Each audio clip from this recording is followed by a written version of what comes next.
Wine. Cup of wine. Hello, everybody. Welcome. There it is. We're live. The show. I'm one of two supple boys. Griffin. Ethan is the other supple boy. He's also here. Yep.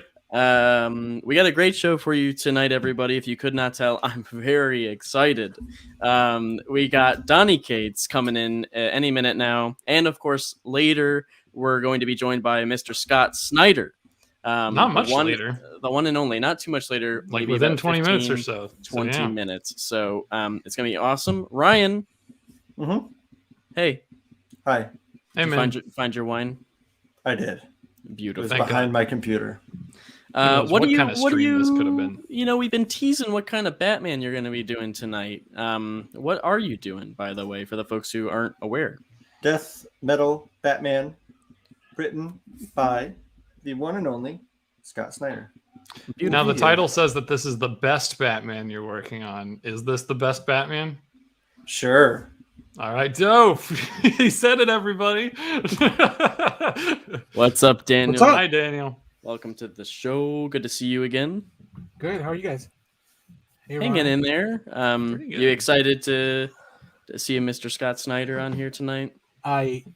Yeah, very much so. I don't want to say he's like one of my favorites, but I forgot to put the link on Twitter. Scott seems to have a few fans. Yeah, he's done. He's developed a little following, so I'm really excited for him. You would think he's going to have his own Comixology party or something like that. You would hope so. He had a whole month of celebration at Scottober.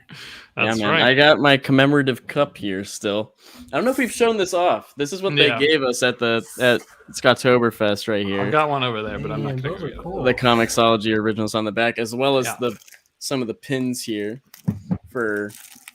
We have Demons and Night of the Ghoul and Clear. Pretty cool. Pretty dope. Big shout out, of course, to our buddy Tyler Jennis for hooking us up with a lot of that stuff. I know he's in the chat. Hi, Tyler. I love you. Hi, Tyler. All right. Ryan Michael is here. Hey, Rich up, Johnson. Hi, guys. Steve Adeletto. Am I butchering your last name, Steve? Rich You're is just muted, here to homie. check on if he got it. No, that's right. Adeletto. Awesome. Sweet. If his spawn was sent. Hey, by the way, guys, it's a good thing you bring that up, Ryan. Sketches, all the stuff that you guys have won over the past few months. Again, I apologize that it's taken so long to get it out to you. There was a lot of little roadblocks, but almost all of them have gone out. I'm waiting on a couple of you to get back to me with your mailing address. Rich, I have to fill out a customs form for you, but I took yours to the post office with like 30 other ones, and they were like looking at it, and they're like, "Oh, we can't do this right now." And I was like, "Oh," and they're like, "You got to fill out this form, and it's got to get approved." And I was like, "What? Got it. Okay." So I am on that though, sir. Thank you. But you're packed up and ready to go, and so Thank you. hopefully in the next week or so, I can get that shipped out. Okay. It's beautiful, by the way. So stop writing all those articles about how mad you are at us. Yeah. It's been nonstop. It's coming. He's out. He dipped. He just wanted to know about his grift. That's it. Yeah, man.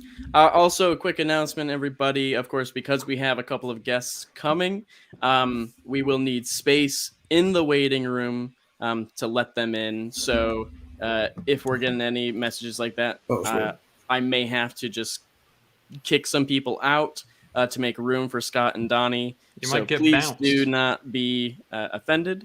I'm going to be just picking just whoever's there that I can just kind of skip out. Whoever pissed us off the most recently. Yeah. You know who you are. That's Welcome, right. Elliot. Elliot, is this your first time, man? Yeah, it is. Welcome to the nice. show, sir. Good to have you. Welcome. Thank you. Whoa, we got so many folks coming in. Blaze is here. In the chat, Dustin says, Ryan, congrats on your Spawn cover. Looks badass. Thank you. I agree. We all agree. We're all on the same page.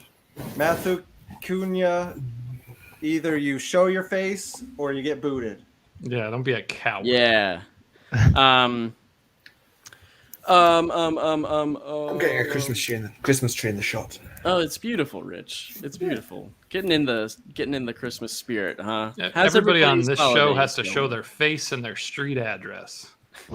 And their social security number. That's right. Have that Christmas tree.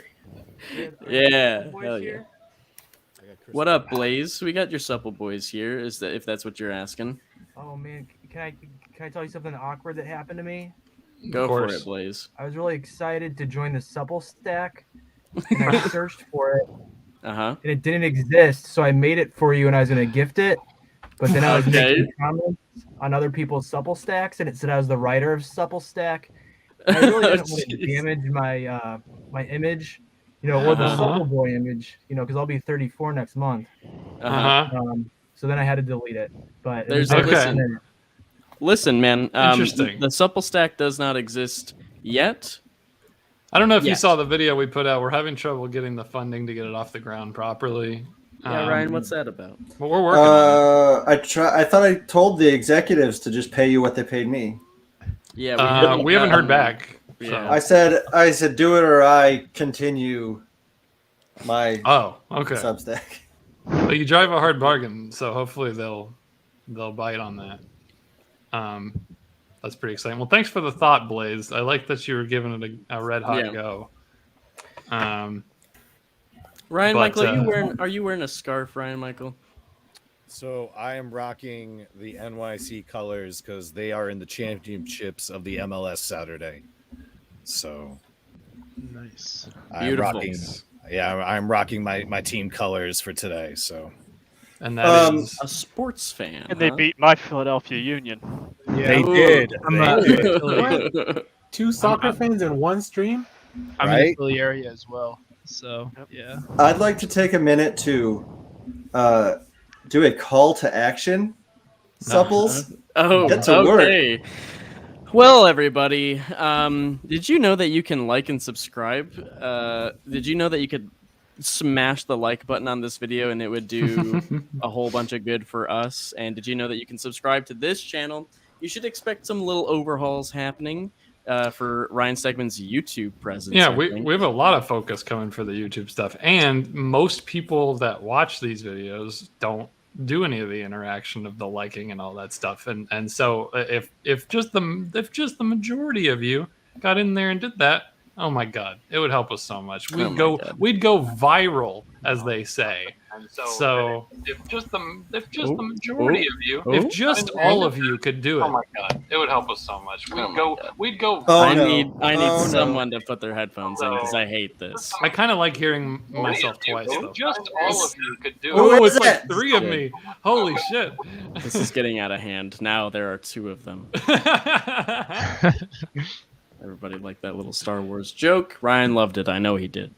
Also, if you are not subscribed to KLC Press on Substack, I would imagine most of you are. Obviously, everybody in the chat is. But for those of you watching the stream right now, if you are not subscribed to KLC Press, go over there. It's free. And you get a bunch of awesome stuff from Ryan and Donnie, as well as, if you like me and Ethan, you get a little bit of me and Ethan in there. But if you too. don't like us, it's mostly us getting abused. So win-win. Win-win.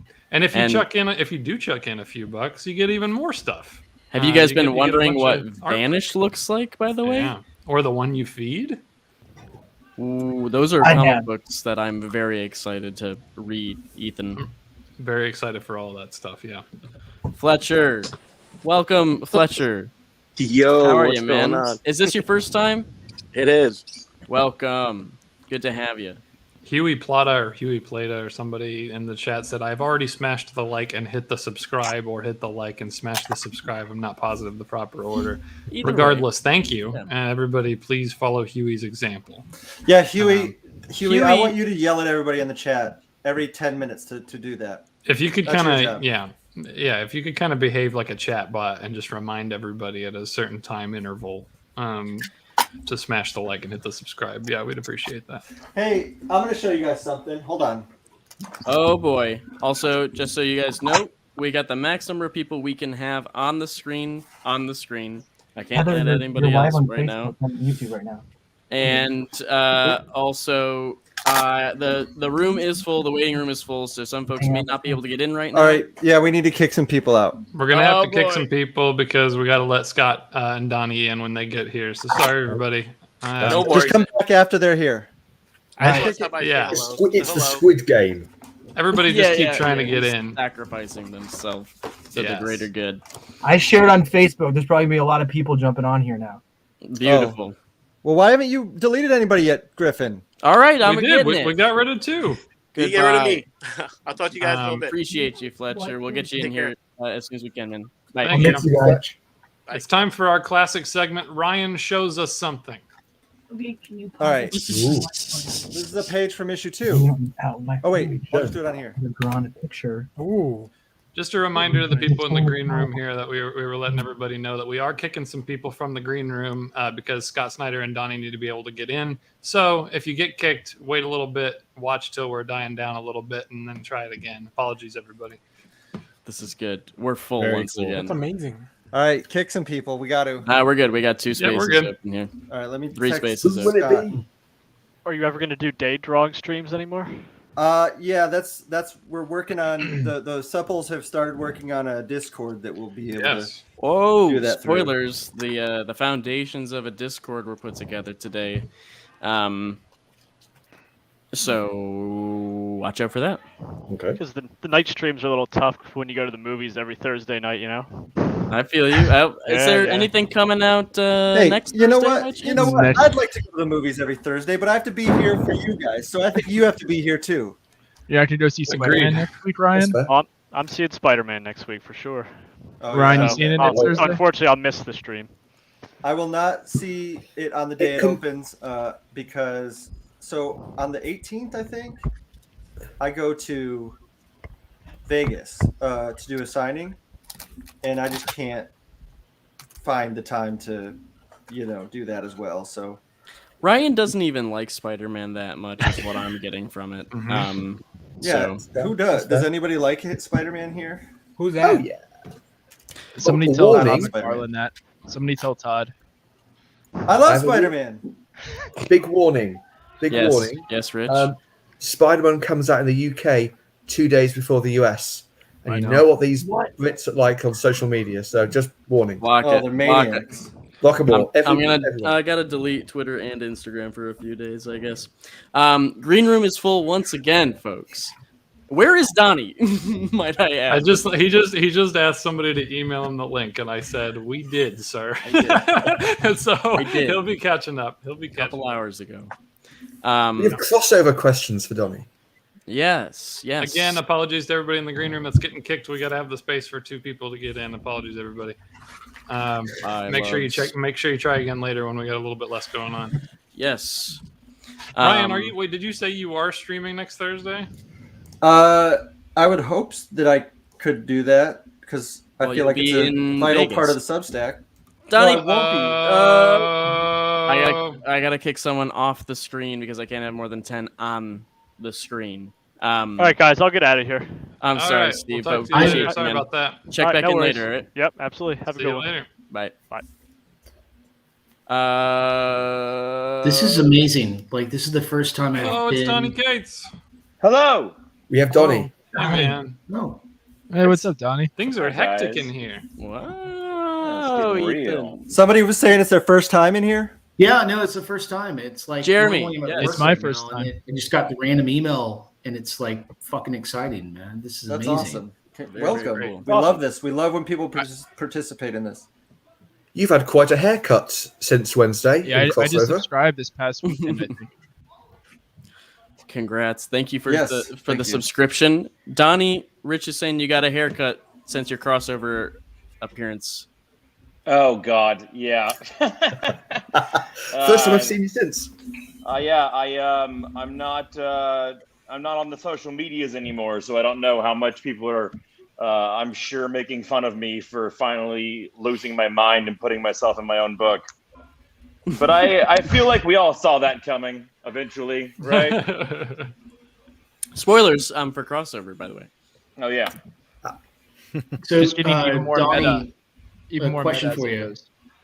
I'm gonna go down the line here. Sure. I'm just gonna go down like with all the folks that we've got in here, so we'll get to everybody as soon as we can. Sorry, I've got to keep repeating to those in the green room that are not in yet. We are having to kick a few people because we have too many people in the green room, and we got to have room for more people to get in that we have planned. So apologies if you're getting kicked. But if you do get kicked, Snyder, don't jump right back in because we're gonna have Scott in. So make sure you jump back in a little bit later. Apologies, everybody. And smash that like button. Smash that like button, regardless of whether you got in or not. Subscribe to the YouTube. Subscribe to Substack. KLCpress.com. Dan, you were the first one in here, man. You're gonna get the first dibs on talking to the boys here. Anything for Ryan? Cool. Anything for Donnie? What do you got? Well, I was scrolling Instagram and I saw some new designs for some characters that Ryan Oddly shared earlier, and then I saw that. That was cool. Donnie put it on his story as well. Yeah. Anything we can learn about these new characters before? I know the book's coming, but. Yeah, I mean that's I mean you'll learn all about them in issue 2 of Hulk. But what can they know now, Donnie? Now they can know that they were very fun to write, and he did a very good job drawing them. Beautiful. That tells us almost nothing about the plot. How does that work? Do you tell them kind of like what you're looking for? Like how much is like Ryan doing his designs and your like the design you had in mind for the characters? Well, with those specific characters, I had a very specific vision for how they're. You'll understand why if people are already kind of picking up on the joke of those characters and what they're maybe in reference to. Yeah, I mean it's kind of the same process with everyone, I write out a description of what I kind of had in mind, and then they go nuts and draw something, and sometimes we go back and forth a few times. With Otley, he's such a great designer. He's such a great character designer, that I pretty much, I don't think we've ever really gone back and forth too much. Because, I've also been a fan of his work for so long. Back when I was like a retailer, I was reading all of his books and stuff. So you pretty much knew what he was going to do.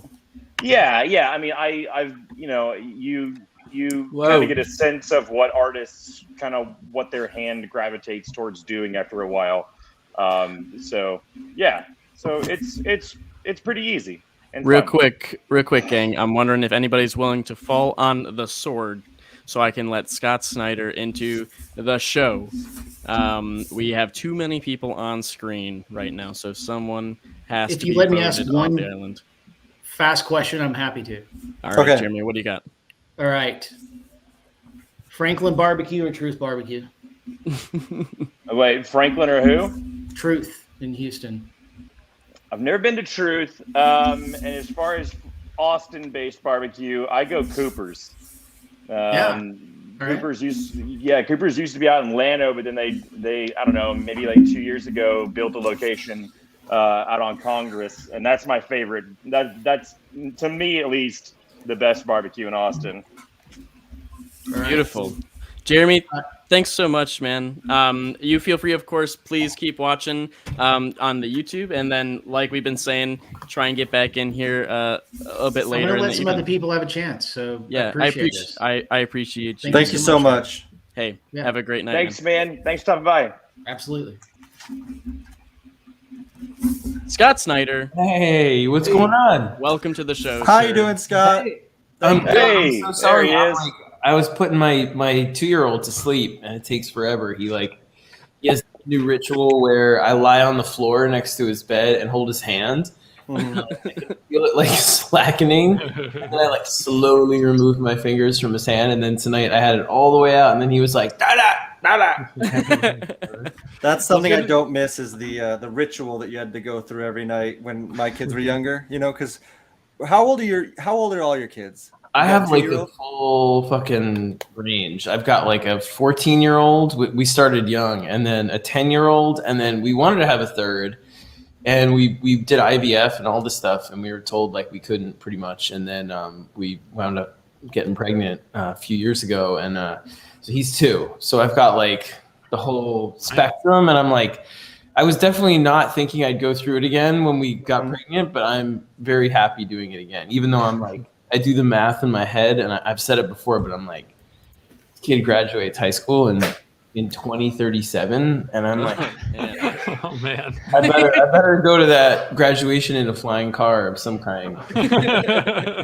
Way too sci-fi future for me, but he's very cute. We're actually like, this week is all potty training, so just like a naked gremlin running around the house, right, yelling about how he's like, Dada, no, nothing on my Wii, nothing on my Wii. Beautiful. Scott, thanks for being here. We're so glad to have you again. No, I've been looking forward to it, man. I'm sorry. My I have to do like kid bedtime before I can make it. No worries, brother. I'm glad we could. I'm glad we could make it work. Of course, Ryan is working on a little death metal here, and I think we're all pretty excited to see. You want to see something cool here? Check out what they gave me. I don't know if I showed you this. Look. Let's see it.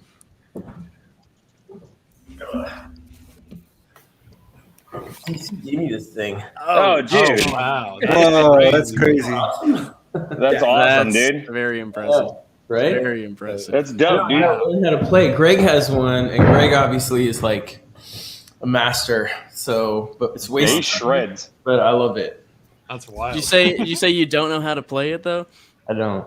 Man, you got to have your Undiscovered Country partner Charles Schultz shred on it. I know. I've seen him play. He's got I'm very impressed with him, even though I think he's like more jazz and stuff. Yeah. Like he's very classy. He's got like a band. Of course. We've seen his fireplace. The soul band. So yeah, absolutely. I'm always impressed by my musical. Jock is also amazing. You know, he's a drummer. Really? Wow. Yeah, no, he's a good drummer. Yeah. He's so good, and his son now is in a band called Roll Doll, which I think it's ROLL. Oh, that's awesome. Yeah, it's really funny, and he's hilarious. like Aubrey. He's like 19 or whatever, and they're really good. It's like a little rock band. That's awesome. dope. I didn't know that. That's great. Let's pop back over. Yeah, we just saw him. Yeah, we just saw him in LA. I know, he just wrote me. He was just in Vegas with Williamson. He's seeing everybody but me. I'm so pissed I can't go to Vegas. Like, I want to go there with you guys and hang out and party. I miss all. We're gonna be in Vegas in like a week or something. Yes. Right, Ryan? Yeah. We sure are. Yeah, and we're thrilled. We're exhausted. Yeah. Yeah, you're thrilled, and Ethan and I are also very excited to be going with you. Yeah. Interesting. That's gonna be great. I love going there, man. Last time we Torpedo. We did Torpedo. You're going to? Yeah. They show you a good time. We went and I taught everybody craps, and then we went to best game in the casino, and then we went to and did that zip line over. Oh, cool! Really cool. Yeah, from the Rio or whatever. It was fun. It was good. Donnie keeps telling me that he doesn't gamble, and I'm like, well, let me play craps. I don't gamble. I don't know how to do it. I'm so bad at it. I've tried like twice in my entire life to gamble, and I've lost everything. And so I give up. I'm not smart enough. But now you're rich. well, yeah. It means I have more to lose. Oh, yeah.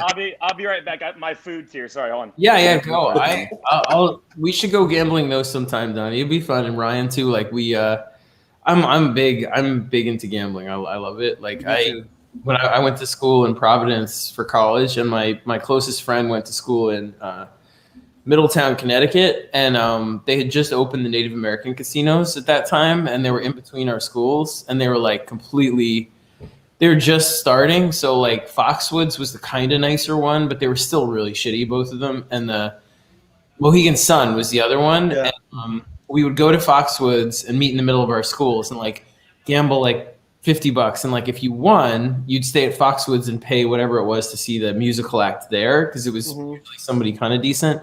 And then if you lost, you go to Mohegan Sun where it was free and see like Lou Rawls. It was awesome. Lou Rawls was one of the best concerts I've been to. But it was like that. You go to it was called the Wolf's Den at that time. I remember it was by the slot machines, and it was awesome. Did you ever like miss out on somebody really good and then see Lou Rawls?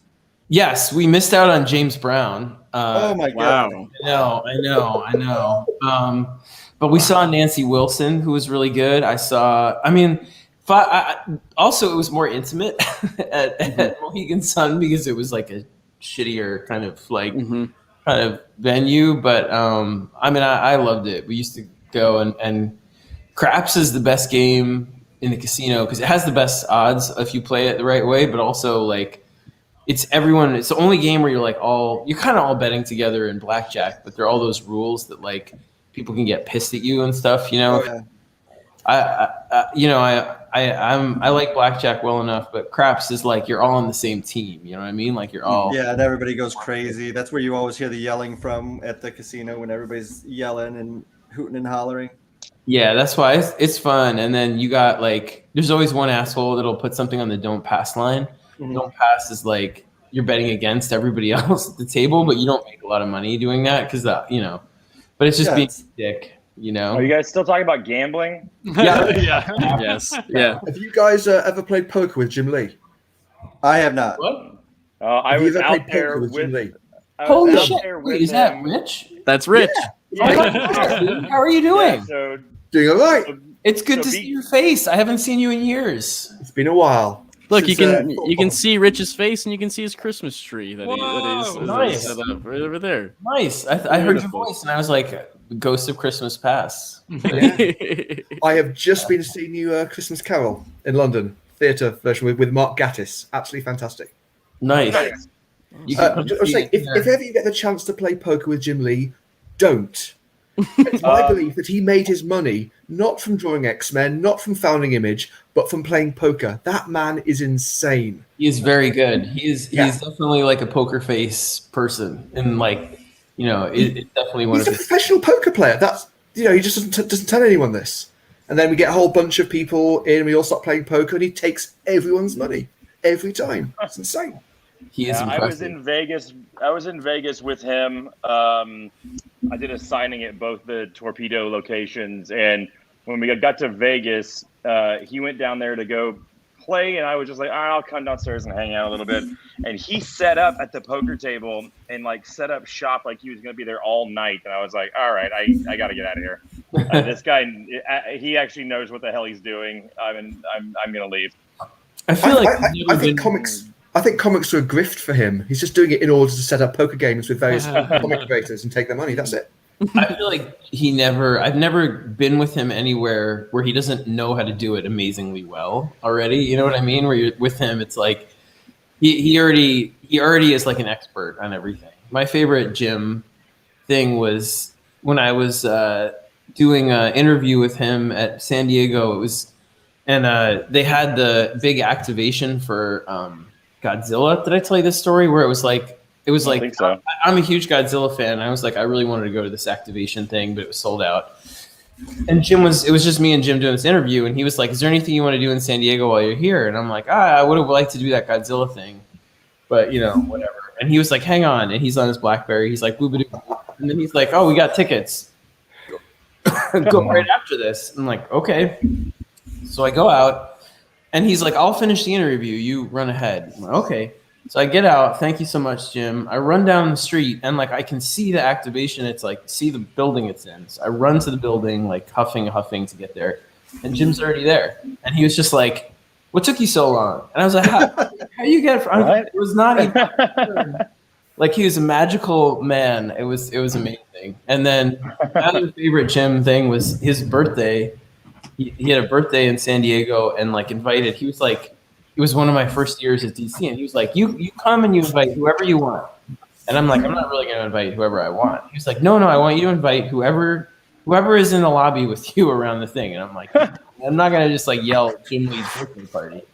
But he was like, no, just invite whoever you want, whatever. I'm like, all right, fine. So I did, and I was like, okay, everybody right here. Jim said that, you want to come up to his birthday. Like, let's do it. And so it was like 20 people going up to Jim's birthday, and it was this beautiful penthouse hotel room. And his friends were there, and all the comic folk from DC were there, and there was like the flute champagne thing coming down the glasses and all that shit. and he had a robe. He was just so funny, and it was like by the time I remember, it was like 2 a.m. at one point. I went out on the balcony and I'm just standing there, and Jim comes out and he's a cigar, and he was like, I don't know, man. You know, Scott, getting older. He's like, I really used to know how to party. And I was just like, what are you talking about? Like, you were in the beautiful penthouse hotel at 2 a.m. in like San Diego with like a champagne fountain. Like, you were doing fine. You were doing amazing. So, yeah, I've never done a champagne fountain. I want a champagne fountain. Jesus. For next time we get together, just let's do it. That's it. Yeah. At our Kids Love Chains party that we're gonna do. Look Yeah. at that. Exactly. He's a magical human being. Hey, when you invited all those friends that were standing in the lobby with you, was there one that you looked at kind of like, I don't know about this? You should I asked Thierry and those guys. They were like, "Are you sure you want to invite everybody down?" I'm like, "He told me to invite everybody." He was like, all right, so it was. It was like somebody brought a pizza. I was like, You don't need to bring a pizza. You don't. That was Frank Thierry for sure. That was Frank Thierry, baby. That's probably Frank. Bring a fucking pizza. Don't bring a fucking pizza over here. I don't know. I haven't seen any of those guys in forever. And Jimmy Palmiotti's birthday, I feel terrible. I haven't seen. We just saw all of them. Yeah, the party was great, man. It was Megan's 40th and Jimmy's 60th. It was 60th. Yeah, and then I think it was Frank's like 45th or something like that, or no, 50th. No, yeah. It was his 50th. And it was Dan Panosian's 45th. That's what. Oh wow! It was. I didn't realize it was his 45th. I feel bad. I missed that. I'm working with him. Yeah. Megan Dan share the same birthday, and so we threw a pretty huge party over at the Rainbow Room in LA. And it was us and like 40 very aging hair metal dudes and their 19-year-old girlfriends. It was crazy. It was like a time capsule. It was awesome. It was really weird. Great. Yeah. I feel it was a lot of fun. Donnie, Lemmy at the Roman and when we were with Dan Panosian in that Matchbox car in Dallas. Yes. Oh my god, that was like one of the first times we all hung out. It was like I don't even remember what convention that was. If it was it was Dallas Fan Expo, and it was you and me and Matthew Rosenberg Panosian. That's right. And we had hung out at the bar until like way late. It must have been like 2 a.m. or something. I think you closed the bar. And then the entire time that we were at this show, we kept on seeing these like banners, like homemade banners, like really shitty banners for a Hot Wheels convention. And we were like, where is this convention? Like, where the hell is it? And so it was like 2 a.m. and we were like, let's go try and find it. I don't know why. And we figured out that the air quotes convention was just one entire floor of this hotel. Yeah. Everyone just had their doors open, and they had gotten rid of all the furniture in their rooms and had just set up with like hundreds of Hot Wheels all over their rooms. It was amazing. So the four of us are just walking around, and at like 2:30, like 3 a.m, these guys were still up, just like waiting for people to come in and buy Hot Wheels. Well, and the funny thing, remember, Panosian pretended that he was like an expert. We walked in and he was like, "I've been looking for the silver PX3, whatever." Yeah.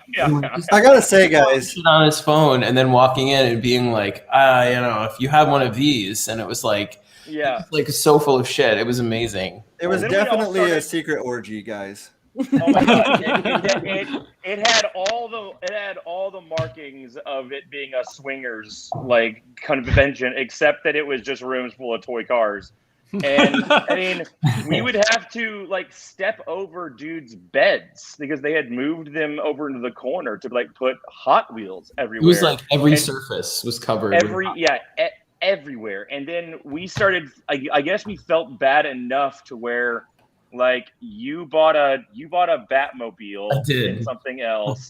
Because you were still on Batman. Like you were still doing Batman. Yeah. It was yes.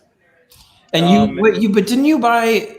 I feel like we bought, and it was like a Thor. Someone that you weren't. It wasn't somebody else. Like I think Rosenberg bought that Superman thing with the fists, and like there was like I forget what I got. I think I got like a Spider-Man something because it was all they had. Because I think Rosenberg was making fun of me. He was like, "Do you have any Venom toys, or Thanos cars?" I was like, "Dude, no one has Thanos cars." But yeah, that was a long time ago. That was maybe I think I had just started dating Megan, so that would probably be 2018. Was this when Griffin was getting dumped in public? Oh no! Fuck! What the fuck? Are we doing that? Wow, that was a hard left. And listen, you can't do that. You can leave it as a tease for a future KLC Press post. Oh, that was the tease. Yeah. If you're interested, subscribe to KLC Press. And you'll dumped in public. I will totally subscribe. I'm already subscribed, but I would subscribe. Right, Scott. We have a whole post coming up of bad breakup stories. We were supposed. It's truly heartbreaking. We recorded our podcast. I mean, I'll happily share some more stories, but oh man, yeah, it really didn't. It really went sideways on us. We were starting to do our bank recording for our podcast. It's supposed to be a holiday thing. Yeah, it was a Christmas show, and it turned into the saddest thing ever. I kind of feel like it's a sign we all need to go talk to somebody. It turned into us just talking about being rejected the whole time. Oh, bummer. I'm sorry I missed it. Yeah, it's a good time. We'll have to do a reprise. I feel bad. I feel like I embarrassed Tyler, who's my assistant, who's friends with your own supple boy. Yeah, right. Yes, assistant, and I know you guys are all friends, but I was talking. It was like we were going around. We were doing this writers' room for witches, and everybody was going around like talking about their situation and just getting to know each other, and being like, "Oh, I'm married, kids, and this," or "I'm, this is my husband, and this is whatever," and everybody, and I was like, "Tyler, you're single, right?" And it was like cricket. I felt so to like put him on the spot. I was just trying to like pass the baton, in the room, but then I was like, "I'm sorry, Tyler, I didn't mean to like blow your spot." He's in the chat here. He's saying, "Oh no, Scott, I'm sorry." No, you're doing it again. And then I called him cute another time, and that totally embarrassed him. So I apologize, Tyler. Oh, he's adorable though. He's got to know that. He is adorable. I'll be more professional. We love it reminds me. Ryan, do you guys see the care that Scott treats his assistant with? Yeah, you're way too nice to him, Scott. The empathy. You can be a lot meaner, and he'll stick around. The funniest thing is he reminds me so much. You do, Tyler, listening of James Tynan when James was like when I first met James when James was like in college and I was like an adjunct. Like the Sondheim and theater likes like the and all of that stuff is like, I swear to God, it's like you're James's little brother. Oh yeah. So you're saying that we should all be really kind to Tyler because he'll be crushing all of us in sales soon. Yes. Yeah. I James, like he just like rocketed this year. It's amazing. I know. It's really awesome.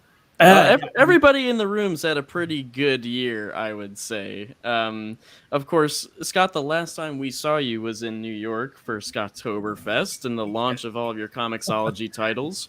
I want to check in. How has that been now that everything is up and off the ground and it's running and folks are reading the books? How's that feel? I mean, it's a relief, man.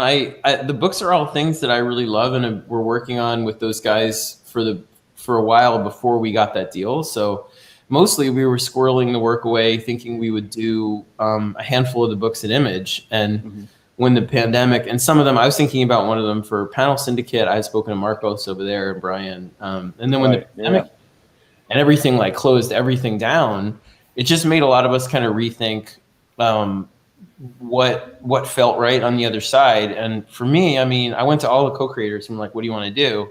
And when we started talking to Comixology, they didn't have that Dark Horse deal set up yet. It wasn't final. Right, yeah. So when they told me about that, and they were like, we're going to do digital by subscription, and we're going to push for subscriptions. And then on the other side of it, we're going to have them come out from Dark Horse. And, you can do the first. I think it's announced today or whatever, but we're doing single issues and stuff with variant covers and all that stuff for Demon. Oh, great. Yeah, so it's all designed when it comes out direct market to be really direct market friendly and to do retailer stuff and all kinds of things, book plates. So I was like, look, this way the thing that all of us liked were the artists get a good wage from Comixology, we retain all the rights, and then on top of that, like I felt like if you don't want to, if having like you guys are so smart about it, you got like just the right amount of books, like Donnie. I feel like in the direct market where people can choose, and they're very different from each other. Some are Marvel, you've got books at Image, and you stagger them in good ways. This was like I had 5-6 books I had been working on forever while I was And if I put them all out in the direct market at once at a time when people are struggling financially, it just felt like I'd also crush them. I feel like I even mentioned this to you, Rich, and was like, what do you think? Because my feeling was, how do you make them affordable at first? How do you get people excited about comics? So it felt like a good fit where it was like, and how do you not cannibalize yourself too? I mean, that there's always a worry of putting out too much of, scarcity is a thing. I mean, retailers, things become less special if you just dump all at once and stuff. I had to learn that the hard way, Yeah, so all of it. So honestly, the fact that it worked as well as it did and that they've been a great home for us creatively has been it's the best. I'm having the best year of my life. I mean, I love doing the books creatively free over there, and then I love working at Image. I've got Noctera and then Undiscovered, and we're bringing back Witches in a year in Halloween. So we're tinkering on that. So having the whole slate of stuff that's just my stuff with my co-creators, where we all own it together and we're all partners on it. It's a dream. It really is. Like I thought it would feel good, but it feels great. And I talk to Marie at DC all the time. I love everybody there. I'm so proud of Josh and what he's going to do on Batman. And like, I know all his plans and all that stuff, and they're great. And like, it's nothing about like, oh, I don't want to do superheroes, or thank God that. It's just after 10 years wanting to be like, I want to take some years to just do my own stuff. And yeah, it's gone a lot better than I had hoped. So I'm really, really thrilled, and it's just having a lot of levers to pull. Donnie, you guys know, like at DC, especially, and to talk inside baseball a bit for anyone. I don't know if this is always like tea-spilling or interesting to people or not. Yeah, I don't know. Yeah.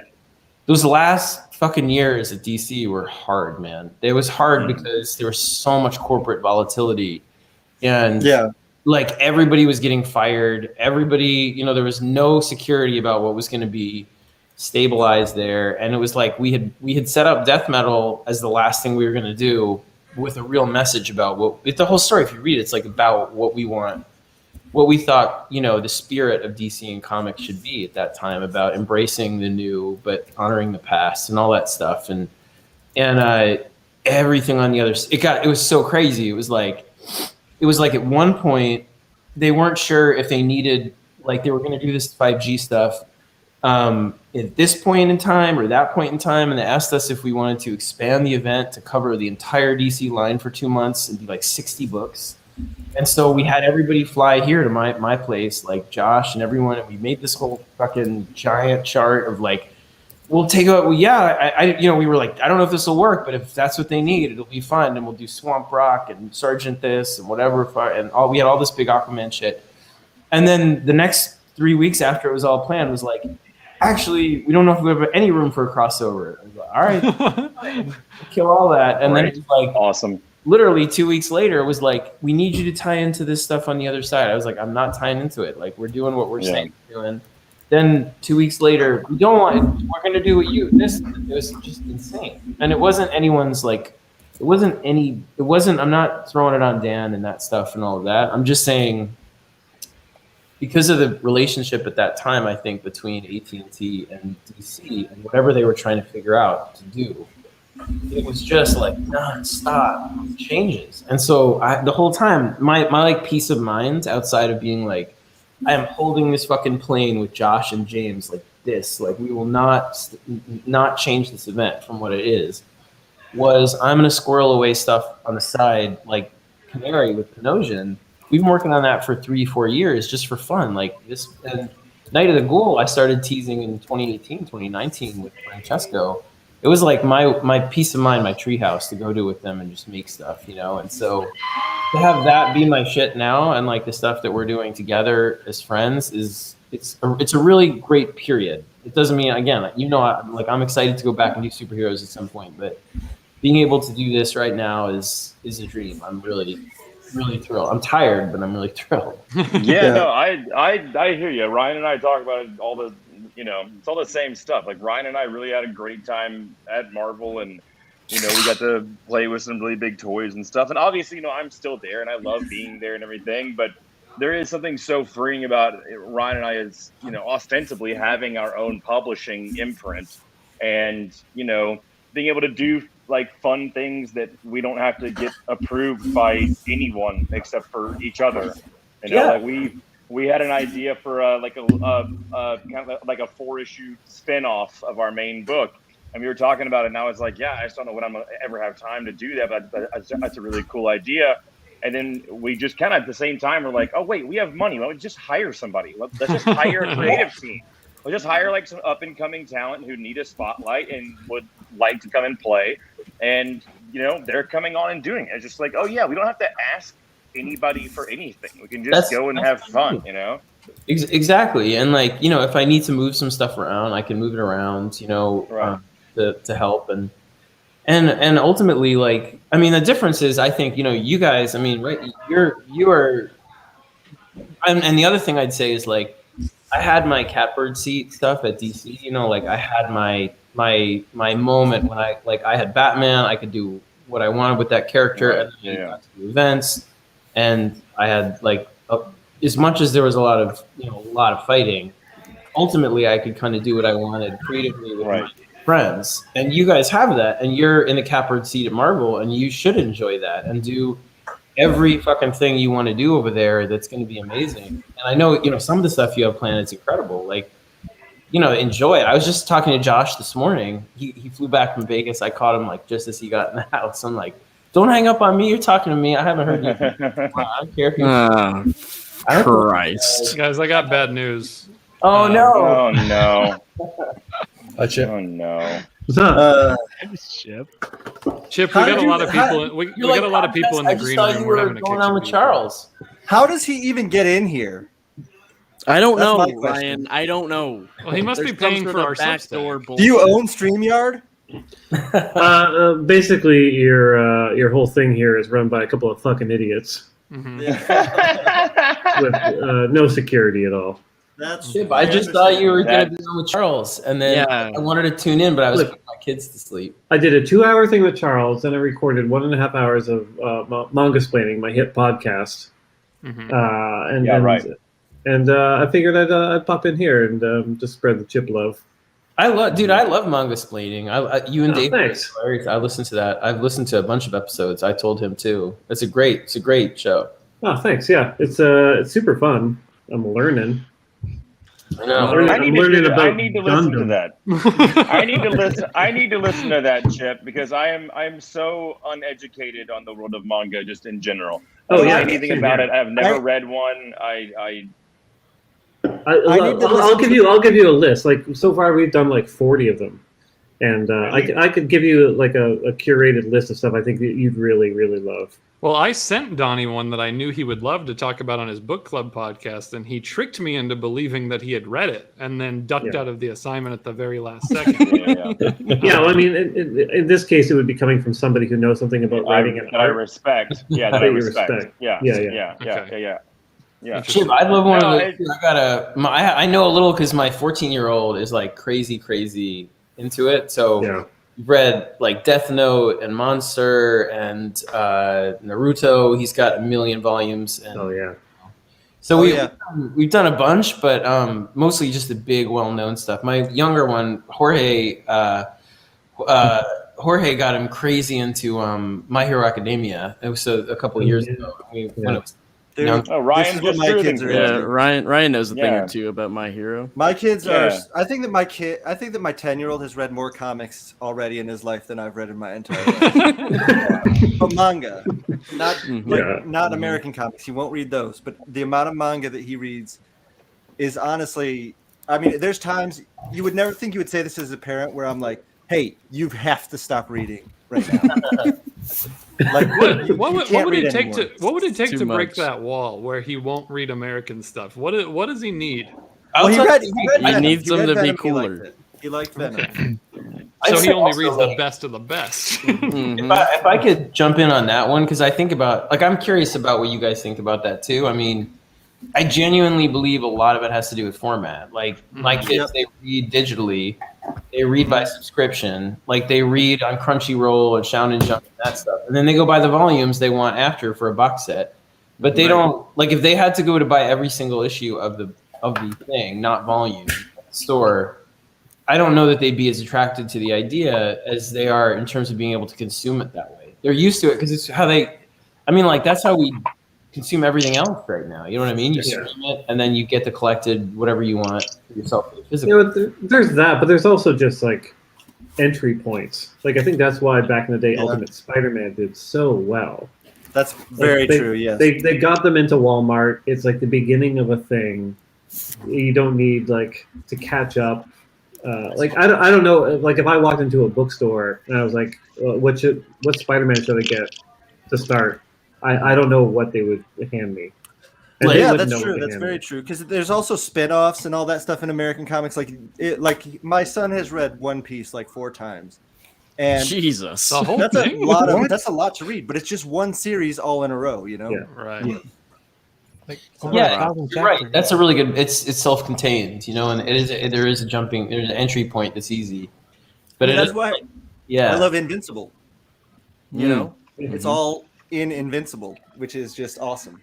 I feel like that's why there's such a boom in some ways in indie stuff, though. Too is like right now, like that generation. Like I feel like there's not a fatigue, but superheroes are so ubiquitous. Also, like when we were growing up, you couldn't get your superhero fix from TV. You know, you couldn't get your superhero fix from movies, you know, or any of that stuff. Like, I wish, but you couldn't. Yeah. And now it's like you get them everywhere else as well. And there were so many big tentpole events right before the pandemic, between the culmination of the Marvel Cinematic Universe, the Star Wars Cinematic Universe, and all that stuff, that it almost feels like on the other side, people are also very much looking for their own new things that they can jump into, you know, in that way. And I think it's definitely benefiting all of us that do, you know, indie direct market stuff. Like, I think the healthiest the industry can be is if there are new things coming out that people can start from issue 1.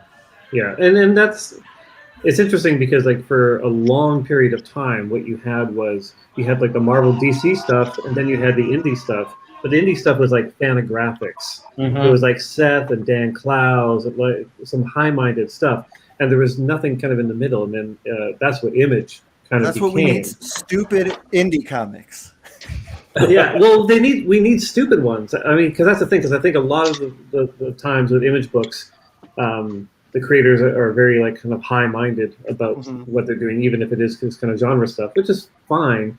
But I think we could probably stand for some dumb, fun comics. But a lot. But that's I mean, like, Stegman and I are doing that. I mean, we've got that's one our for you. Our whole brand. Yeah, it's real fucking stupid. Donnie. Yeah, all right. Donnie has turned invisible. Right. No, you don't want to know. I'm actually cleaning up dog piss in a hallway. I figured I didn't want to catch that on camera. That is the dumb, fun life of Donnie Cates. Exactly.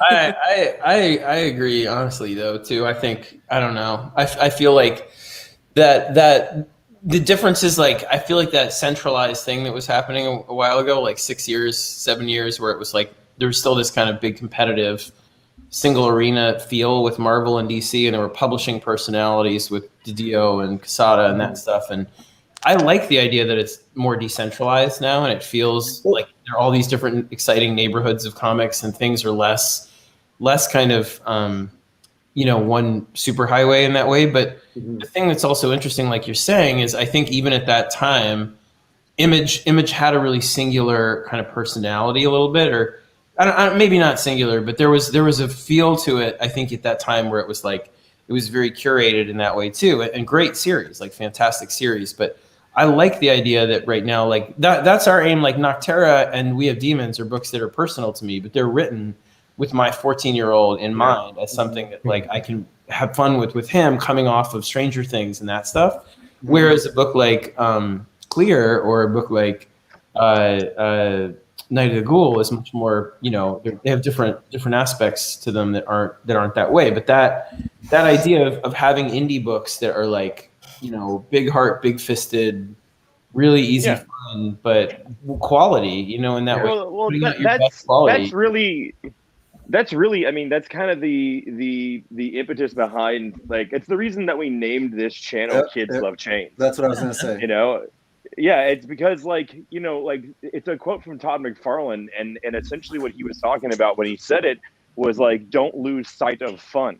He was like, you can design this character all you want and put all these things into it, but at the end of the day, don't forget that kids love chains.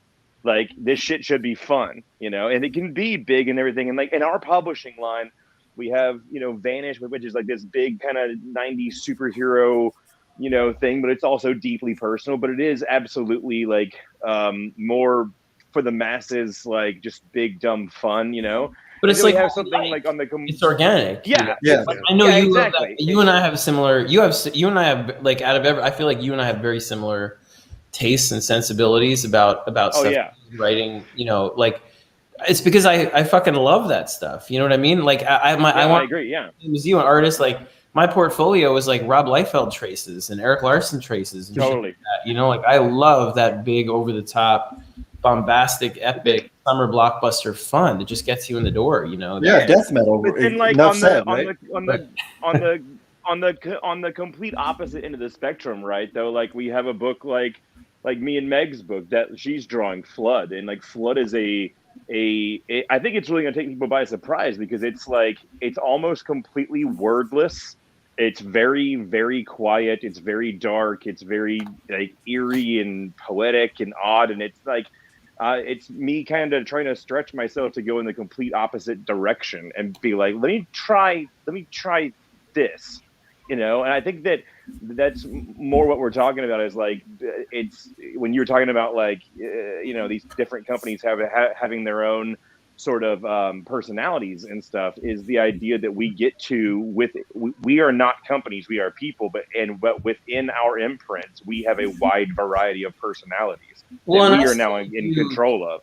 And Chip, I mean, like, I think this moment is so interesting to me, because I feel like the people that I came up with, or came up right after me, or all that stuff too, like, it's this moment of a lot, like, creator empowerment, where I see people trying things across the board, the spectrum of things they like.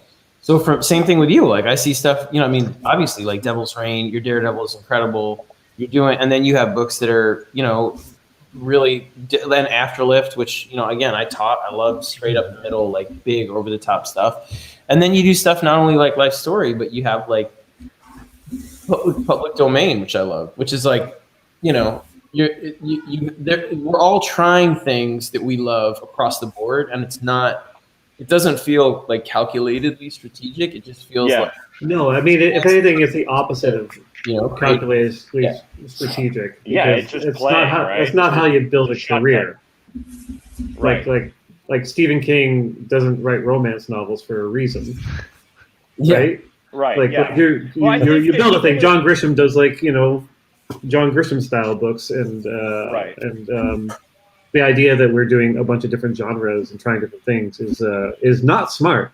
I think it's actually quite dumb in terms of, like, building a career, because I'm not gonna, like, the person is buying our careers, though.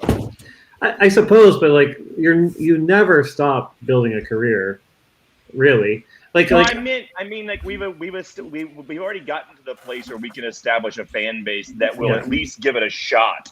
That'll at least, because, like, Chip, I mean, you're a prime example of this. Like I think about you all the time whenever I think about, like branching out and, like, doing something that I'm, like, quote unquote not known for. I think about you, and, like, you have completely reinvented your career, like, from being the like, there was a period in time in comics that the idea that you being, like, a standalone, award-winning writer of, like, very serious, like, very, like, heartfelt, books would be something that people wouldn't believe, because you were the sex criminals guy, and, like, you went out, and I remember being at our retreat when you walked us through your Daredevil, for the first time and looking across the room at you and being like, I don't know who that guy is at all. Because like, holy shit,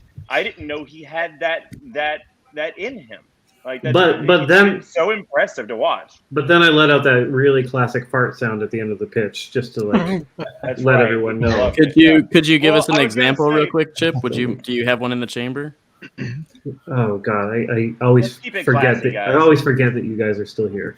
I was gonna say, I've heard like this new advent of like stuff like Substack or like Scott Your Comicsology thing. Like I've heard it kind of bandied about that it feels like when Image was founded and stuff, like there's this new kind of like platform. But I actually don't think that's true. I actually think that it's more akin to a little bit later in Image's life when they started to branch out of being kind of, because when Image started, it was still, capes and tights. It was these big superhero guys doing superhero stuff. It was the stuff that they were all known for and stuff. And then it took a while for Image to kind of turn into this kind of home for like authorship and like these very profound books and stuff like that. And so I think that more so than like an Image kind of a model, I think that what we're seeing now is established guys and everything getting a chance to really flex and have the freedom. To use what you said, Jet, the freedom to fuck our careers up if we want to. Yeah, it's easier to take those big swings when you've got a solid base. I never, like, all my time at Marvel, I've never felt like I needed any of the gigs necessarily, but that was because of Sex Criminals. Right. Yeah. That's nice for you, because that's not how my career's felt. Well, it's weird because I've gone about it in kind of the opposite way. Yeah. Right. Which has afforded me, a bit more freedom in kind of dealing with like the Marvel and DC stuff in terms of what to say no to. Do you guys know? I was the same as you, Chip, in that way that like I looked out. I mean, I had a book career that I felt I could go back to, and this is what I always wanted to do. So it wasn't like I've never written another book, so I'm not, but the feeling was always, I think the secret weapon at that time with Dan, especially when things were starting on the New 52, was always the kind of like, I'm just gonna leave. Like, it's fine. Like, and not it would be such a loss for you guys, but it was always like, I'm not gonna do something that I think, because here's the thing, like, it's not about being like picky, or it's not even about like, not having a broad taste about there are tons of superhero stuff you do, but when you get an assignment or somebody's asking you to do something that goes against the things that you're interested in and the things that you want to write, the excuse always is like, do this one so you can get to the one that you want to do. But the danger, right, yeah. And it's always a balance. Nothing disparaging about anyone that does that at all. But my worry about that is always like, we all know people, who are not successful, who are very successful, who are in the middle successful, who I think get trapped by that, where it's the trap of like, and then it becomes like, well, I just need to keep my job. And then it becomes like, you're not getting the chance to take the risk with yours. Yeah. And, I have good friends that I feel like are like that. I'm sure you do too, where it's like they have careers but you see it on them where you're like, you wish they'd take a swing and try, but it's that thing. Right. Yeah. You're like, you get into the habit of being like, well, I need to keep working. Yeah. You'd be the good soldier that will be rewarded. Right. It's funny. Yeah. The reward. Go ahead. Sorry, Jeff. I was just going to say, I just did this talk with Charles, and somebody brought up, because there was a month between Charles's Daredevil run and mine, in which Marvel still needed to put out content. And they also needed to secure the trademark for the title Man Without Fear. So they did it was a weekly series that was put together within like a couple of months. I remember this. Yeah. I don't remember this, but who did it? Yeah. Jed McKay. I think it was his first Marvel work. And this is the ultimate good soldier thing. because Charles ended his run with Matt in the hospital, and I started mine with him just out of the hospital. So what the fuck was Jed going to do? For a weekly series? So Jed had to write a weekly series, and he wrote it the whole thing within a month. That took place entirely with Matt Murdock in a hospital, and he did an amazing job with it. Yeah, and he did it on time. He exceeded expectations. You know, I barely gave any notes on it. It was like really great, and that was the case where he was like the good soldier, but then his gig started to get better and bigger. And now I think he's like the guy at Marvel who's going to be like tapped to do a bigger thing. I think now. You know, Chip, absolutely. Yeah, I didn't read that one, and I started reading yours after reading Charles's, and I basically thought, because I didn't know that happened, I thought that basically you just were like, Charles has ended, and then you were like, but he's not dead. He's out of the hospital. Well, like, Charles, bold move, Chip. Well, that's the Daredevil tradition, right? Is you end it in the hardest way humanly possible, right? Yeah, and that was my fault because I went for it was like dinner with Charles and the Daredevil editor. It's kind of like a pass-off thing between us. And I was telling Charles what my pitch was, and he was like, "Oh, that sounds really good." And like we talked a bit about it, and then I asked him like, "How are you going to end yours?" Because like he hadn't got to that point yet. Yeah. And he's like, "Oh, I don't know." And I made a joke that usually the Daredevil writer fucks over the next Daredevil writer, and he goes, "I know what I'll do. I'll kill him. I'll kill him." And I'm like, I just told you my whole plan that took me weeks to put together. Yeah. And I'm like, please don't. And like he didn't. That's always kill really him. hard. I mean, that's always really hard. I mean, taking over a run, you know. I mean, luckily with like Hulk, you know, I was following Al, and luckily it's been completely seamless, and everyone loves it. That's what I was going to say. No, he was absolutely seamless. He was canceled, Everyone right? loves what I'm doing. There's been, but now I'm off Twitter, and so I play little I play little things in my head and just pretend that everyone is saying nice things about me, and that no one is sending me death threats over Hulk anymore. So that's good. Being off Twitter is great. What? It really is. It's very freeing. Like yesterday, I went on it for the first time in a long time because like Devil's Reign came out, so I wanted to see what people were saying about it. And like it's the standard thing where like 90% of people love it, 10% are like, "Who's this fucking idiot? What is he doing? Why is he doing this and that?" And oh, my favorite character didn't have enough lines or whatever it is. Right. And I'm just like, oh, this feeling. I forgot about this feeling. And just close Twitter, walk away, make dinner. It was really, it just, you know what it was? I know we're veering off topic because I made a dumb joke, but I haven't talked about this since I've been off of it. But like, you know, I to be like perfectly candid, like, it got to a place where I stopped enjoying the process of sitting down and writing. Yeah. Because of the vitriol and the, you know, very, very personal attacks on me and my family and stuff. It made me start to have like negative emotions towards the art form. And I was like, no, that can't happen. Like you can be like, you're allowed to be mad at Twitter, but like when it starts to bleed over into like, you don't like sitting down and doing your dream job, then fuck it. I don't need to be here anymore. Like it's not worth it. I have Tyler's doing mine now, and it's been Well, there's also that thing of like both yourself, Donnie, and Scott, like your Twitter experience is very personal.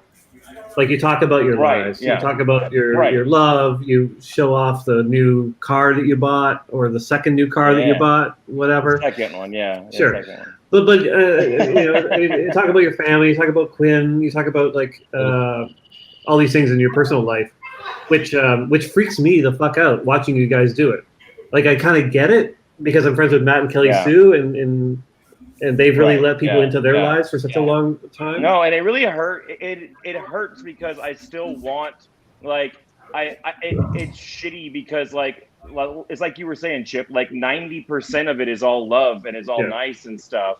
And like, I still do want, I've always really enjoyed that. And I've always really enjoyed that part of being a creator is interacting with the people that I do this for, you know, because I like, but like that 10% or 1% or whatever it is, it just got to be so loud and that I was just like, man, you're allowing this negativity in. And it's, you know, that post that I wrote on Substack about why I was sad to leave. Is somebody being murdered?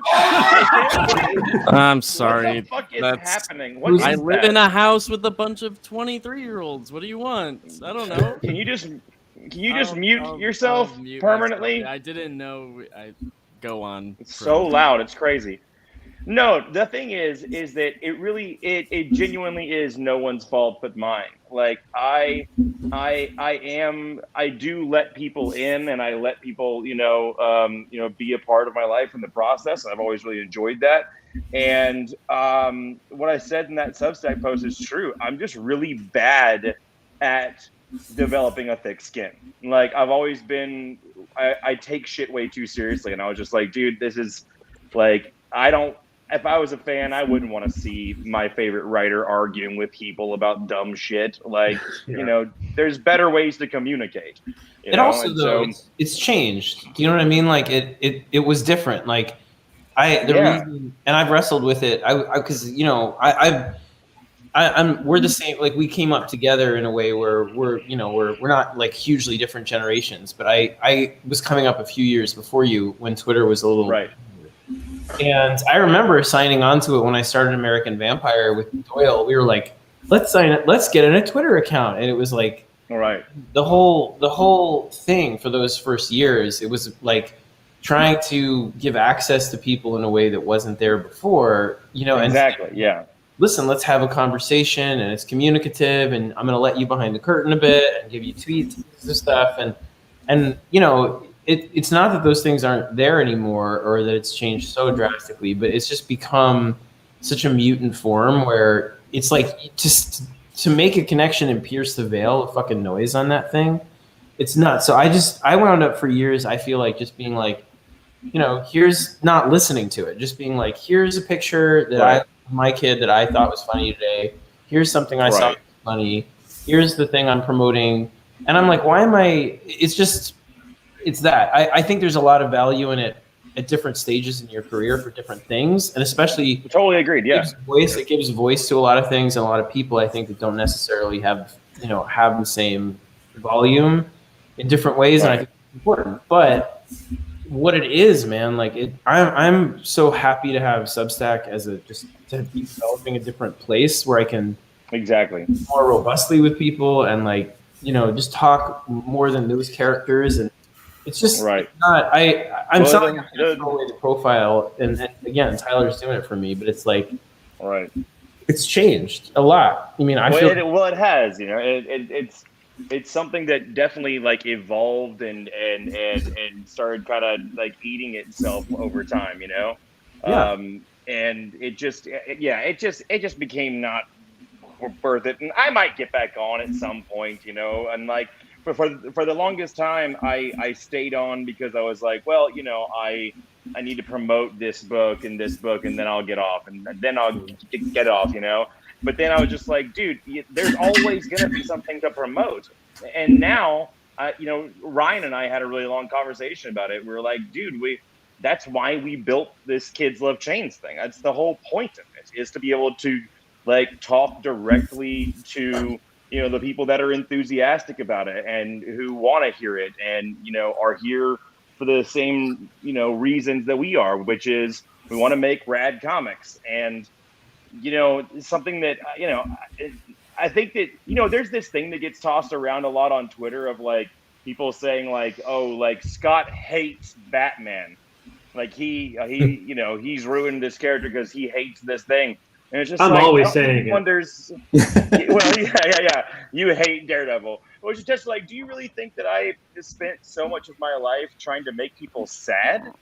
Like, none of us get into this industry to hurt people's feelings. And like, it got to a point where I felt like I was doing more harm than good, and I was never going to change anyone's opinion. So I was like, you know what? I have a lot of positive stuff I want to say, and I have a lot of positive people in my life that I can say it to, and I can say it in my books too. You know, that's what it's for. Yeah, and again, like I think there's also it's changed in the way that I think our, like here in the States, I feel like our culture has changed a lot in the way that there's such a different level of like a lack of shame of bad behavior and a lack of like of people like just having no, like doing things performatively cruel sometimes to like get a rise out of it in a way that's like, I'm not like it wasn't there, but it just, the last 5 years I think have exacastabated that. And well, like, they've all found each other and they're all egging each other on. Yeah.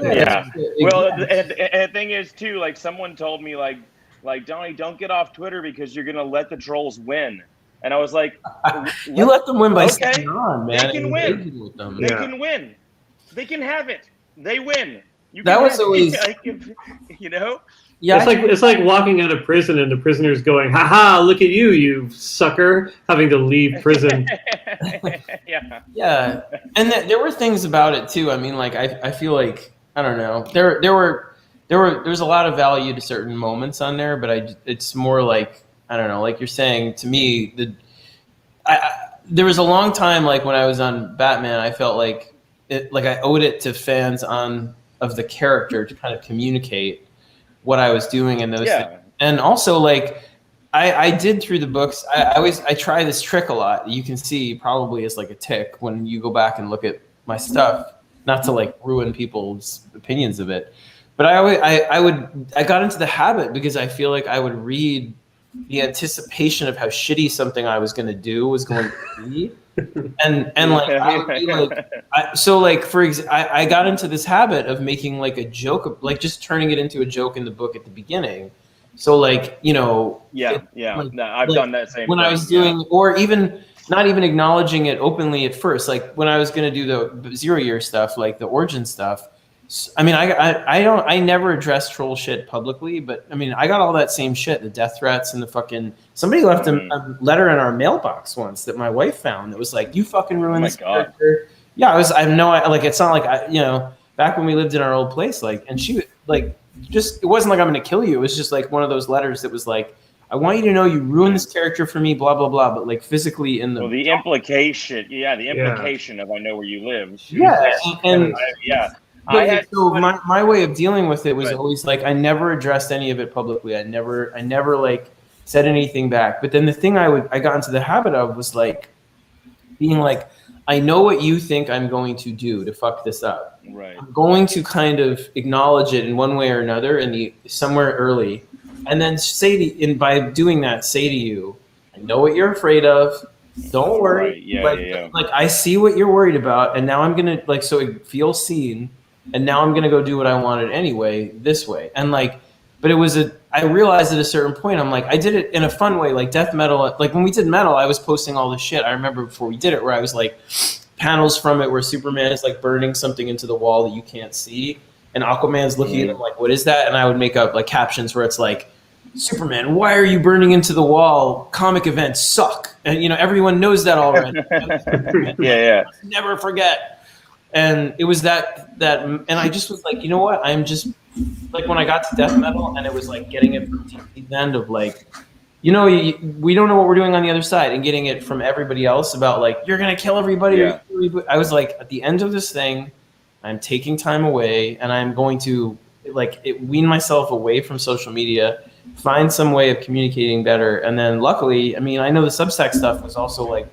It's a great benefit with the grant and all that stuff that we're open about. But honestly, it was like it gave me an excuse to be like, let's create something like this, like you guys are doing right now, where you get to teach and talk to people every month. You were both of you guys have been on there, Chip and Tommy, and it was like highlight in my ear to be able. It was awesome. Like it's just being able to take back control is the way it feels to me, and say.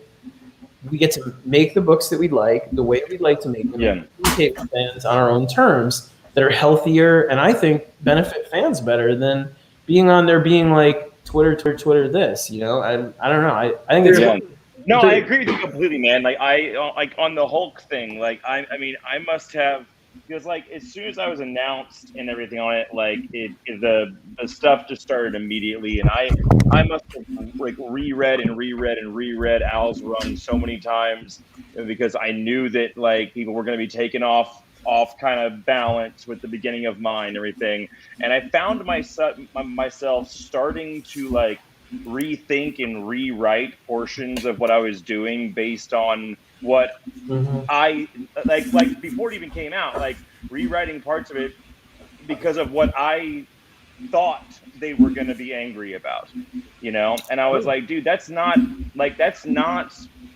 how you make good stuff. Like, you didn't write Venom with that mindset. You wrote it because you wanted to do it and you loved the idea and you loved the story and you loved working with Ryan and you were having fun. And like now, for whatever reason, you're writing from a place of fear, and like that's not a good place to be in. Yeah, people, I mean, like they don't realize sometimes like being on a character like that you grew up loving. Like for me, the anxiety was getting on Batman when I knew I was not equipped for it. Like I was like one of those like Mr. Magoo lucky guys who like I had 1 year of I had like a few issues of American Vampire under my belt when and I was only supposed to do the backups, and then Paul Dini left to do animation, or I forget what he was doing at that time right then. But then they were like, hey, you want the whole book? Because everyone was paying attention to Grant and Tony. And getting a character that you love when you feel legitimately like you have no business being on that character, and fans are like, you're going to fuck it up. And you're like, do you not understand like the love you have for this character, that it's your dream job? Not like, we're very aware, like when then getting on Batman and understanding when they're like, yeah, the readership of these books is 70 to 200, anywhere from 70 to 200,000 things. Like that's like 100,000 people is like 2 Yankee stadiums, like fucking stacked on top of each other. And I get that of like, never thought about it like that. It's like you're reading your comic from the pitcher's mound into a mic, and you can hear them all go boo. You know what I mean? Like that. That idea, the idea that we're going in there to mess it up, or you're going in there, to do something upsetting that you're not, is so odd to me, because I always loved stories where creators growing up too would try things that were different and weird. Like the biggest sin to me, like I don't want to go see a Batman movie or a cartoon or anything that's going to be the same as something I loved before. I don't want that, Right. Yeah. I want to be upset. I want them to try something I haven't seen. I want to get a new take in some way, as long as it's true to core, that. So that idea that comes through Twitter louder and louder every year. I feel that knee-jerk reaction that you must be out to fuck up my love of this thing, Right. I mean, quality is the thing that'll sustain it. Like, I mean, I think we've talked before, Scott, about looking at old letter columns and seeing people shitting on classic works, like a letter column for Batman Year One, saying that this is the worst Batman thing they've ever seen. Yeah, like that always, like whatever. But time tells the real story of whether or not something's successful or not. And I think that kind of goes back to actually what we were talking about before and I'm sorry, derailed us about the Twitter thing. It's just been on my mind. But you're talking about like this idea of being, and we've probably all done it. Like, when you get to Marvel or DC or anything, there are those moments in those books that you kind of, it's your good soldier moment. Maybe you're like just coming up in the industry and they need somebody on a book and they know that you're fast. And so you get on the book and you agree to do it because it might lead to a bigger thing or whatever it is. Right. Sure. Readers can sniff that out. Like they can, I truly believe that they can feel when someone's heart is not all the way in it, or it's just a gig, it's just a job, right? And I think that my career at Marvel, especially, and actually even before that, like I didn't start getting anything or anyone to pay attention to me or anything that I was writing until I kind of put my foot down in my own head, at least, and said like, I'm not gonna be the guy that like falls on the grenade anymore. Like I like starting to like say no and be like, no, I'm gonna chase the things that I'm passionate about, because that's what's gonna come out. Like that's what's gonna really like stand out. And to be like totally clear too, Ryan, that looks fucking amazing. Yeah, it's killer, dude. The thing. Did you put some more lines on it? No way. I was I was not saying before like don't take the good soldier job if you can do a job that you're proud of on it. Yeah. The thing that I meant was like I had like, for example, when I started at DC, I remember the scariest moment for me. One of them was Jeff Johns came to me when I was just hired. Like I did not have detective yet. I didn't have anything. Like, and he was like, have something for you. I think you're going to be really good. I think you'll love it. It's Firestorm. And I was like, oh, you know, I know Firestorm. I like the character. And he's like, this is the take. And they had a take that they wanted to. And it was like a very kind of like buddy cop 80s like thing with two guys in one body thing. And it was not that it would be bad. Like it just was so out of my wheelhouse about like, it's like, it's like a buddy cop thing, but it's like young guys, it's like two, you know, and I was just like, it was one of those things where I'm like, if I say no to Jeff, who, you know, I didn't know from Adam at that time either, it was like, no one's going to give me anything again. If I say yes, I'm going to write something bad because I know I don't have something for this character. And I remember you saying like Chip, I always laughed like, but it's so true when you were making that joke about Vision, about how you were offered to do, and you said you were watching WandaVision with your wife, and like he was like, this is all because I had nothing to say about this character because then Tom got it right. It's my biggest Marvel MCU success story. It's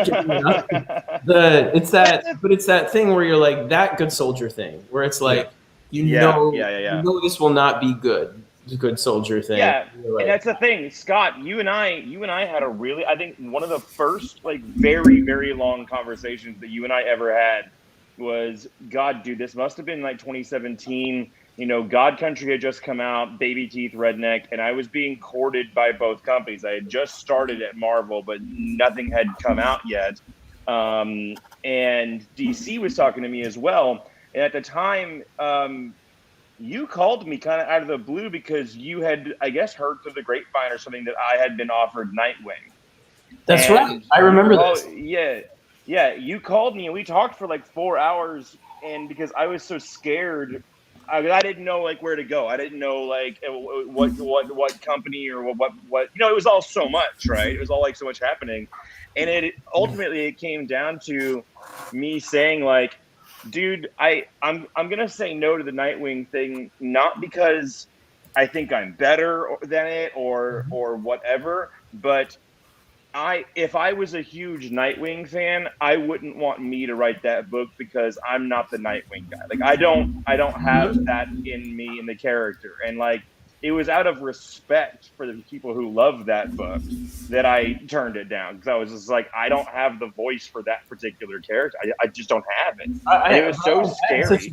I had a lot of respect for you with that too, and I agreed with like when you told me why too, because I remember being like, I don't remember exactly what was happening, so forgive me, like Nightwing writer or whatever. But I think at that time, it was one of those books that was in need of some energy. Like it was one of those books that needed the boost, you know, in that way where it was. I think it was kind of under a lot of editorial mandates and that stuff and everything. It was post like the Kyle stuff and somewhere in the middle where Nightwing was kind of suffering all kinds of stuff. And I remember being like, this is one of those gigs where it's low-hanging fruit in the way that taking it's a fan-beloved character, and the editorial, you know, the higher-ups, not like the boots on the ground editors necessarily, haven't allowed it to go in a direction in a while that could take off.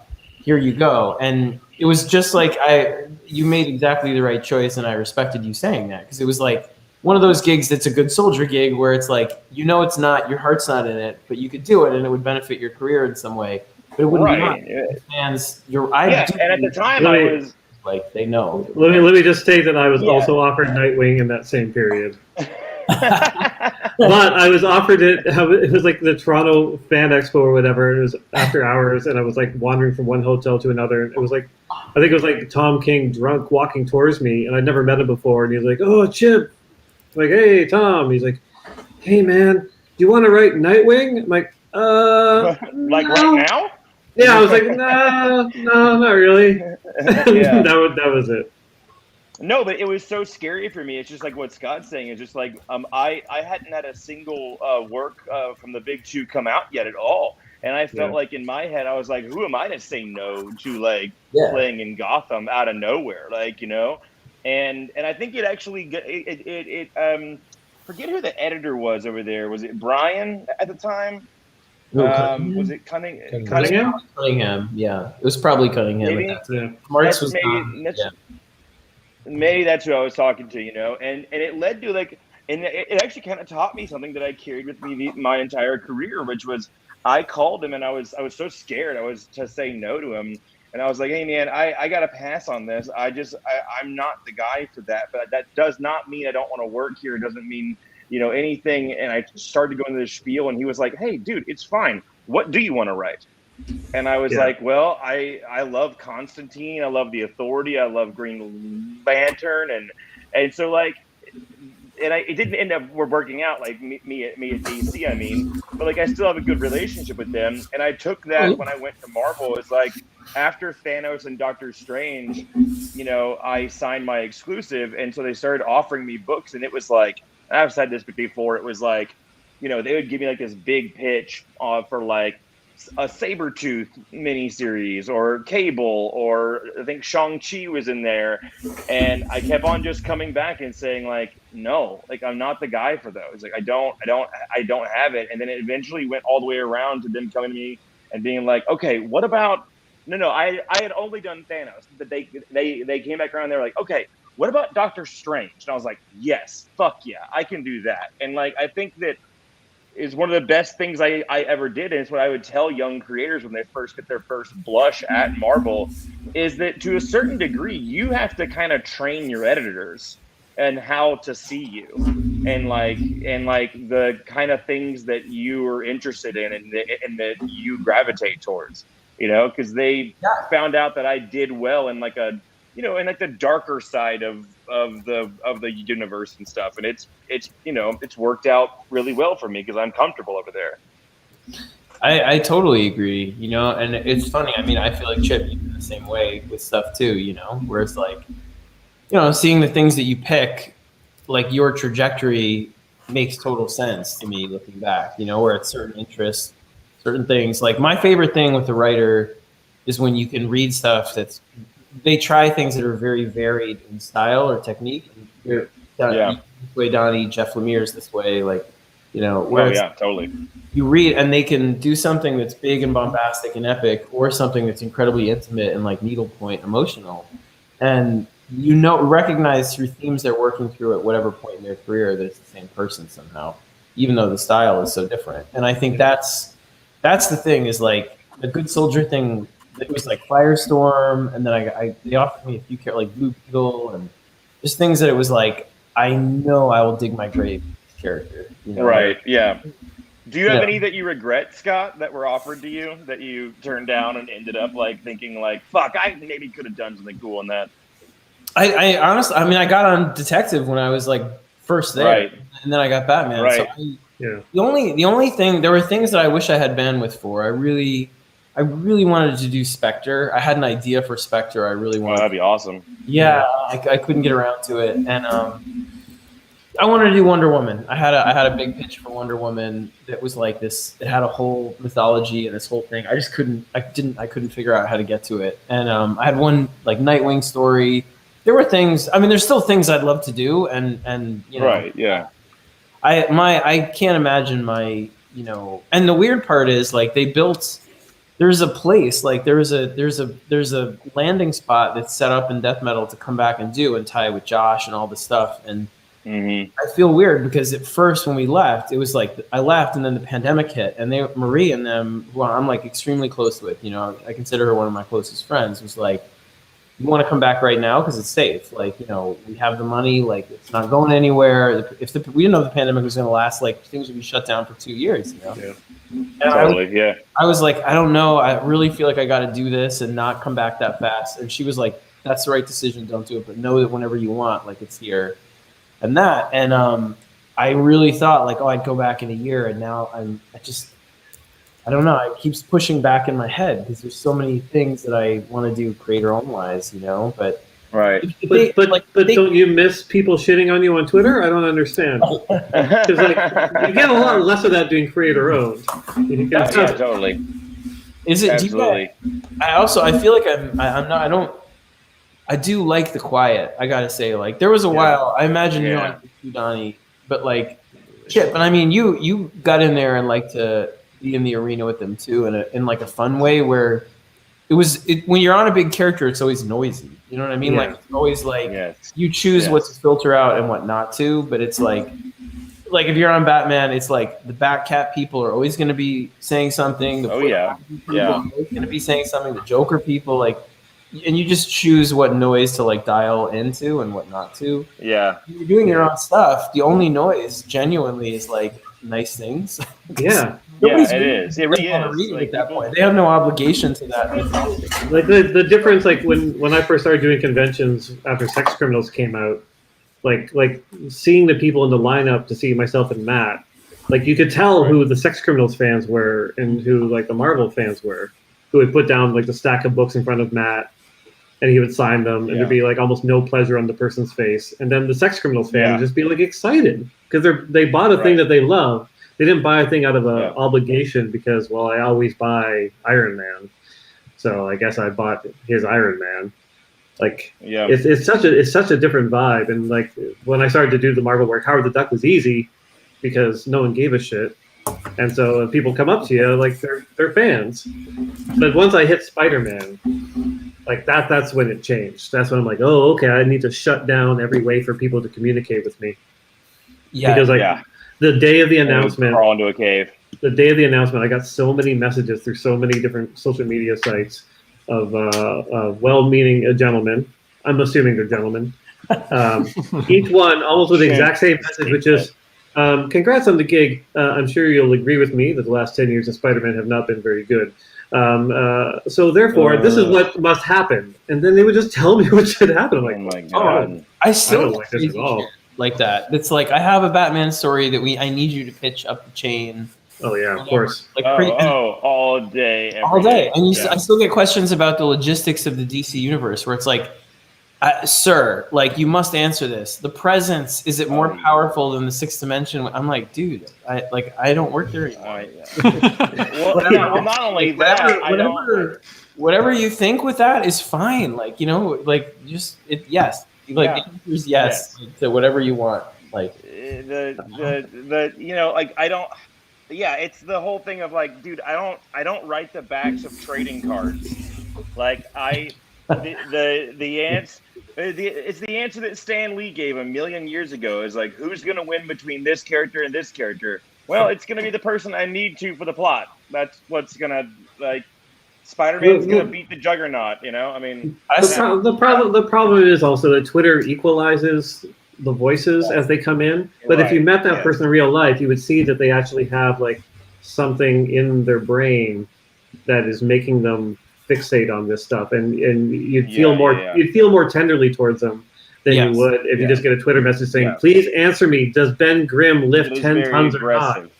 I know, I know, and I always feel bad for getting impatient with that stuff. I'm not that I used to DM now and then and be like, sorry, I don't know the answer or whatever. Now I just don't. Now I'm not there anymore. But my favorite stopped is like man.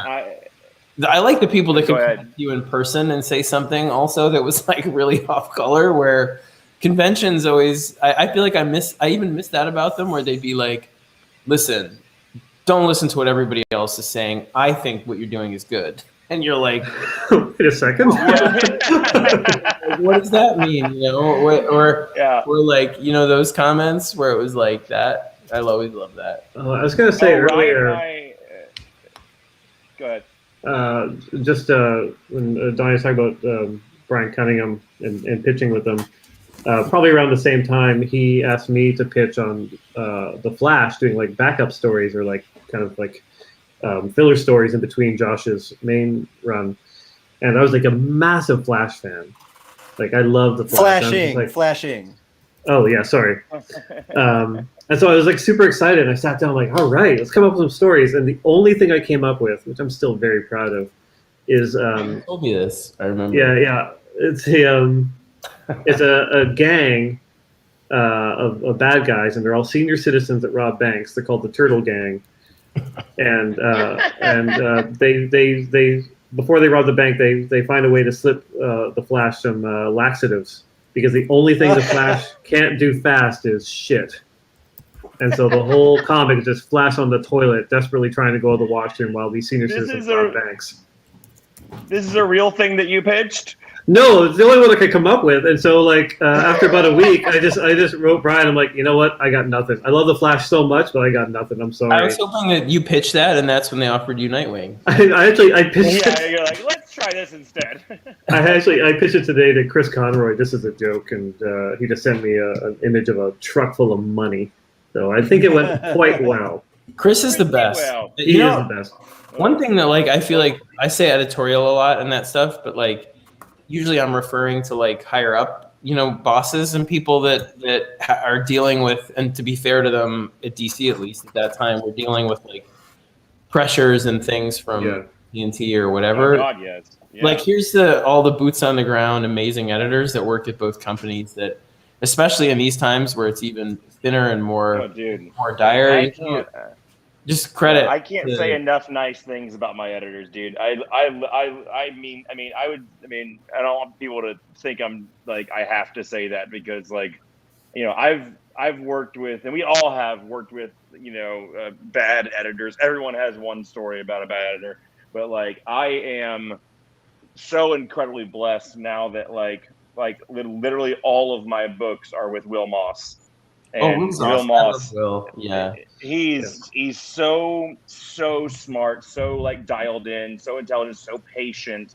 But really quick before I start rambling again, because I know Ryan wanted to say something or do something. But Ryan, speaking of that like kind of backhanded compliment thing, Ryan and I were just in LA, and this kid, he was really sweet, but he couldn't stop like messing up this compliment.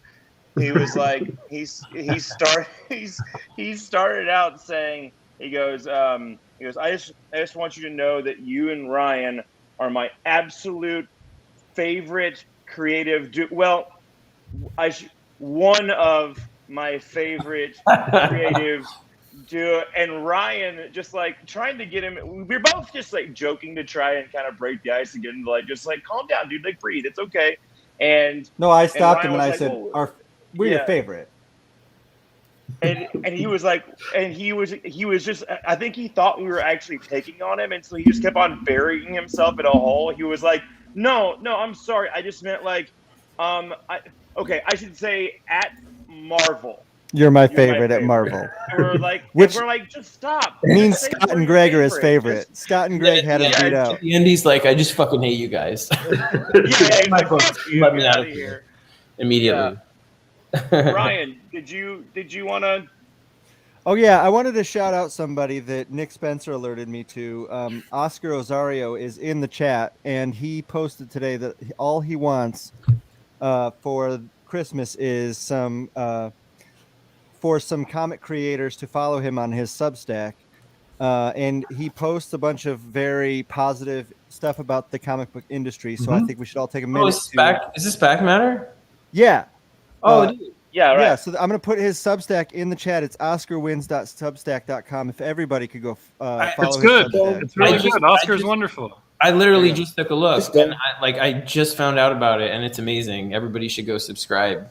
Absolutely. Yeah, and thanks for coming over and hanging out with us, Oscar. Oscar's one of the absolute best. He has been a supporter of me and Ethan even for like a year or whatever it's been now. Why'd you have to ruin this? Why'd you have to ruin this? Now I have to unfollow Oscar. Oscar, we love you, man. No, think about it like this. No, Oscar's doing charity work. The voice, which means that he's an even better guy. You know?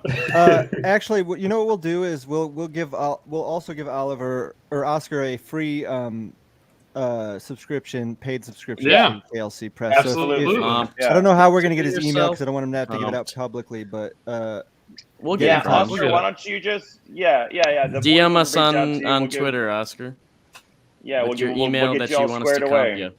I'll do that Thanks kind for, of thing too. Where if you wanna, I'll set it up with you, Oscar. I'll get in touch afterwards. But if people do pay subscribe to you, then I'll give them mine free for the paid version of mine free for the first. I just think mine's worth the money, Oscar. If you really want to pay the $7 a month. Donnie, he says that Oscar wins. The name of his Substack is a reference to Thanos wins.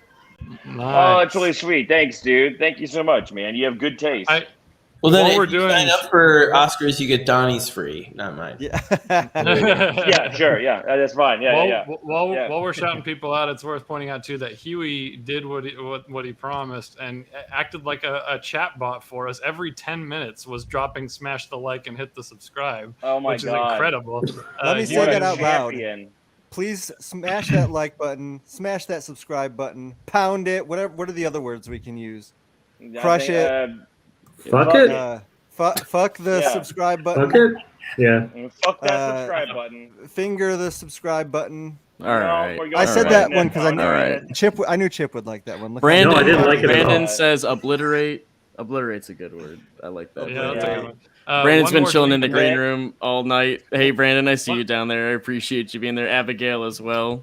Bad guy says tickle Sorry, it, and guys. I don't appreciate that, bad guy. Just click it. Just click the button. One more dream to make come true before we leave. ActRaiserX on Twitter really wanted you to see this. Ryan wanted it showed on the live stream.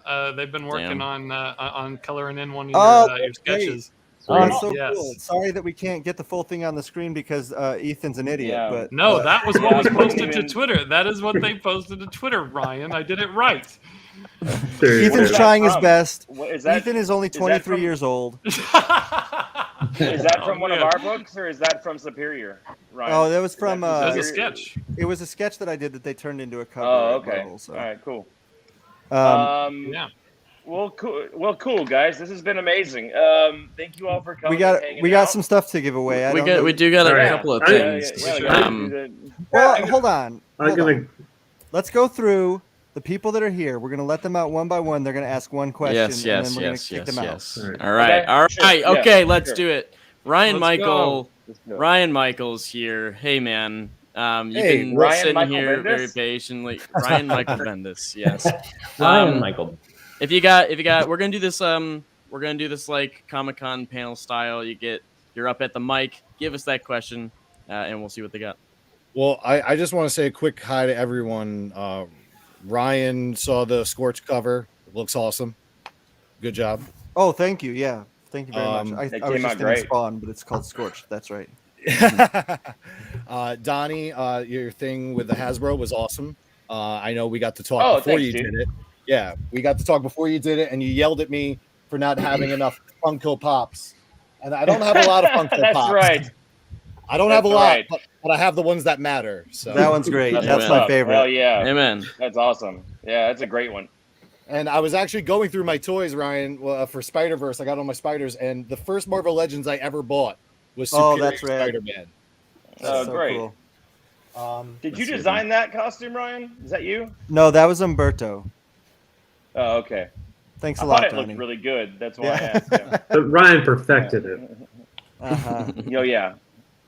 Hey, And- somebody suggested a glory hole the like button. I don't know if you guys. I like don't that. know. cool. I Yeah, don't that's- know. No. yeah, I don't know. All right, continue. So, How about marry the like button? Marry the Oh, like that's button. adorable, Chip. That's Respect adorable. it. Mhm. Respect the And like button. Mary, then set boundaries with the Ryan, with the like button, huh? Ryan, did you have it? Not you, Ryan. Ryan, so did you have a question, man? Oh, well, I just want to say, Oh. I don't know why you're getting hate on Hulk. I loved it. So good job. Oh, thanks, man. Well, yeah, you know, people like to hate stuff, and people like the Hulk, and so they kind of go together, I think. So- I know you said you wanted to make us curse at least once an issue. And I'm trying. I cursed the same time Iron Man did. So oh yeah, that was pretty cool. Cool. Well, thank you, man. Thank you so much for the support. I really appreciate it. No You problem. know, who would have thought a book about an angry green man would be full of angry fans? Yeah, no, weird. Pretty good. Weird. Hey, Ryan, thanks so much as always for stopping by, brother, and we'll see you next time. I just want to say hi to Scott real quick if I can. Yeah, go for it, brother. Yeah, Scott, sure. man, it's awesome to meet you. I've actually got to meet you at Comic-Con real quick. And you were nice enough, broke your stride, actually signed some comics for me. And then I'm friends with Giuseppe, and he talked me into picking this guy up. So I got you to sign this before it even came out. Oh, there you go. Nice. And then it's just kind of weird because I felt like you were stalking me for a few weeks. Every time I checked your Twitter, you were like 20 minutes from my house. I'm big friends with Emmett. I got the Haven for Heroes shirt on. Oh, dude, that store! I love that store. Yeah, Right. My folks have it's like almost like a cabin in the woods in Pennsylvania near there, and they've had it since I was like 3 or 4 years old. They got it they didn't want their kid to just like grow up only in the city, so they bought it like really cheap back then. And that's that town, Port Jervis, where that is like. We used to go there all the time. The day that I found out they had a comic shop, walked in, and Emmett and then also what's his name? Emmett's nephew, we did Sean. Sean Lewis, yeah. Yeah, Sean Lewis, who's writing King Spawn and all that stuff. I got his Donnie. I got Sean to sign it. They actually did a signing on launch day at Haven for Heroes with Sean. So. Yeah, they're a great place. If anyone's out in southeastern Pennsylvania, you have to go check out Haven for Heroes. It's just a fantastic store, a great vibe, good people. That's awesome, man. I know. Cool. Yeah, for a while you were like, for a while you were posting. You were like 20 minutes from my house for like 2 weeks. I was like, this is weird. Whenever Jeannie and I can take the kids out there and stay, they still have the place. So we try and get out there, and it's just like. It's on this like lake, and there's no motorboats, no nothing. It's just like it's really rural. It's not like a vacation spot. So I love it. It was just so funny. I saw you're posting at my local shop. You're posting at my local gym. Then I think you were at Legoland. I was just like, if I drive in 10 minutes in any direction, I'm likely to bump into Scott Snyder. This is crazy. Yeah. I love that area. So have you been to Ben's Fresh in Port Jervis yet? I have not, but I heard good things. Dude, best burgers in New York. I'll shoot you a link on Twitter. Hopefully, next time you're in Port Jervis, we can link up. I'll buy you a burger. Sure. Yeah. Sounds good, man. Thanks for letting me talk, guys. It was a pleasure watching you guys. Thanks, buddy. Thanks, Have guys. a good one, brother. Bye. Take care. All right, who's next? Who we got? Elliot's been waiting patiently. Elliot, how's it going? This is Elliot's first time on the stream. So welcome. You picked a good one. What do you got for the boys, Elliot? Well, I'll get. I have a question for Donnie and Ryan in a little bit, but I just want to say this is like really ironic because for Chip here, one of my very first horror comic. I only got in the comics like 6 months ago. So wow. So I got the good old silver coin stuff. Oh, That's nice. the reason, so I got 1 and 2. Awesome. I got New Burn that you just. Sweet. All right. I also got Devil's Reign as well. So just getting all your stuff. And then it's funny about you, Scott. I literally just got 7 through 17 of Undiscovered Country yesterday because I read 1 through 6 in a trade. I'm like, where have I been? This is awesome. So I got that to read. And then for Donnie and Ryan, like it's a fever dream for me because this is the very first hardcover. Very first book I ever picked up. That's awesome. I was going to ask what got you into comics. That's great. This book this and Absolute Carnage. My local comic book shop, they did a trade for like single issues for like Absolute Carnage 1 through 5. They had it packaged up and they gave me this. He was like, "Oh, cool. Read this," and then I'm reading this. I'm like, this is why people love comics. Thanks, dude. I was checking my comic. I have 554 comics now, and that was like 6 months ago when I got in. So like, you guys got me in the comics. Well, and I know that you're new, but we should let you know that Chip stuff is pretty inessential. As the further you get in, the more you realize that that's the kind of thing you want to. Stephen, would you just shut the fuck up? Jesus Christ! I gotta say, this guy's trying to Elliot is officially KLC Press Member of the Month. Yeah, that's right. You get a no prize. He wins. Yeah, Kids you get love nothing. Chip. Kids love Chip. Kids love Chip. Yeah, I love it. It's just so funny that you guys are on. I literally just have been buying all of you guys' books, so and everything's awesome. It's awesome, man. I'm You still in have the mode, impeccable taste. I appreciate it. Like, people have all their opinions. Like, I love it. I'm like, dude, I just love reading comic books. I love what people's in their minds, what they're putting on the pages. I love reading, like, I don't know who this inker is, or I don't know who this artist is. Let me go up on a website to see what else they wrote or what else they draw. And I mean, awesome, stuff like man. that is just so cool. And I really appreciate what all you guys do. But I'll stop rambling. Donnie and Ryan, I guess for you two, what was kind of like the inspiration of, because Venom has had multiple personalities in the past, and kind of like the character has kind of been, a little bit all over the place with different writers and everything. What kind of made you set the storyline for that famous, Venom run that you guys just did, and what was kind of your inspiration to dive deep into, Eddie as a character and Dylan? Yeah, well, I mean, I grew up with that character. When we took over the title, it was his 30th anniversary, and I'm 37 years old, and so I mean, I was right there, like on the front lines when it came out, and I was just, I was like you, like I found that character in that book, and I was obsessed, and it's kind of been like a mission of mine my entire life that I've said this before, so if I'm repeating myself, if you've heard this before, then I apologize, but this is the answer. Wolverine started out as a Hulk bad guy, but we don't think of him like that anymore. We think he's his own guy. Punisher started out as a Spider-Man bad guy, but we don't think of him like that anymore. It took writers and artists coming in that had like a particular idea and goal with those characters to kind of break them out of the shadows of the bigger characters. And it was always very much my opinion that Venom could be like that Venom could absolutely stand outside of Spider-Man's shadow. He's such an intricate character. He's so complex. And what was cool about taking the character over on his 30th anniversary was that a lot of these characters that I write, that Ryan's drawn and stuff, you're delving into, 60 years of continuity, 70, 80 years of stories and stuff. And so for a character like Eddie, he's relatively new. And so there's not a lot, there's still a lot of like fertile ground with, especially the character of Eddie Brock and like his history and his origin. So there's still so much daylight to be found in playing with it. And I thought that kind of the ingredients that you need to put into a stew to kind of make a character stand on their own 2 feet are they need something to fight, and they need something to fight for. And Eddie kind of had not really had a definitive rogues gallery of his own. And so, he brought in characters like Virus and Codex and, obviously Null, right? And then as far as, the other half of that equation is, what does Eddie fight for?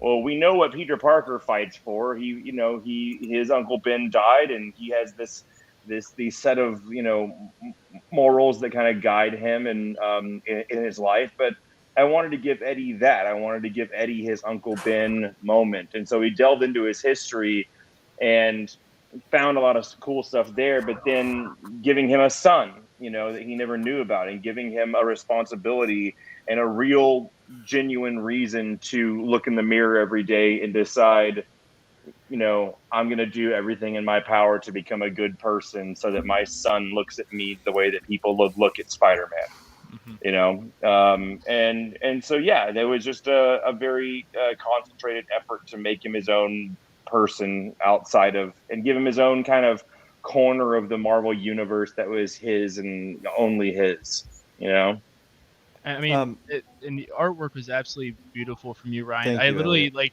go up these. One thing I love about the hardcover is like the artwork, like the 2-page, like if I was at a 2-page spread, I'm like, I have my fiance, I'm like, look at the stuff that Ryan drew on these pages. Like I like, you can like, I'm like showing her the different artists and how they compare, and like how you you guys complimented each other in this Venom run. It's drawn very, very beautifully, and it's written very beautifully. And like I said, I want to thank you guys for getting me into comics. Thank you so much. I want to say something real quick. Bold move getting into comics while you have a fiance. Yeah. I know. I had to take like a week or two break because we just moved into our new house like last week or 2 weeks ago. I'm like, okay, now that we moved in, now we have the down payment, buy more comic books. Let's go. Now you've trapped her. Yeah. I know. Elliot, have you read anything by Scott? Yeah, that's what I said with Scott. You did. You did. Yeah, okay. I got the trade because we had like 50% off trades at like my local comic book shop for Black Friday, and I saw Undiscovered Country. I'm like, I've heard a lot about it. I saw it's on issue like 17 right now. I'm like, I'll get the trade and see what it's like. And I read it, and I'm like, man, I need to find. So I got 7 through 17 individual issues, and I'm gonna start reading those pretty soon. I just got that yesterday, so I didn't have time to dive into Yeah. All credit to Charles and Camo and those. I love being a part of it, but so much of it is. Well, Elliot, if you want to see, if you like our Venom run and you want to see a better version of it and where we stole every single thing that we did, you should read Scott's Batman run. Because we just stole every fucking thing out of Scott's book. So no, I love teaching. I teach your Venom run, dude. I love it to death. You know that. So not at all. I learned from you guys. So I should I should run back in there. I'm on baby duty tonight. Okay, no problem. Yeah. Oh, you're all good, Thanks buddy. for staying as long as you did. We're wrapping up anyway. You've been here for 2 hours. No, dude, I want to stay. I didn't realize you do this. I'm gonna come back and just hang out with you. This is a fun evening, like just to actually get to talk. You can do it anytime you want. We do it. It's nice. We try to do it Anytime, weekly, dude. Yeah. Okay. Yeah. I'm just gonna, if that's cool, then I'll try and make it a regular thing too. And maybe I'll be here. Yeah. Maybe I'll be here too. Just pops in. Yeah. Could somebody mute Chip, please? Maybe what? No, don't mute. I'll see you guys later. Thanks for hanging out, Scott. Have a good buddy.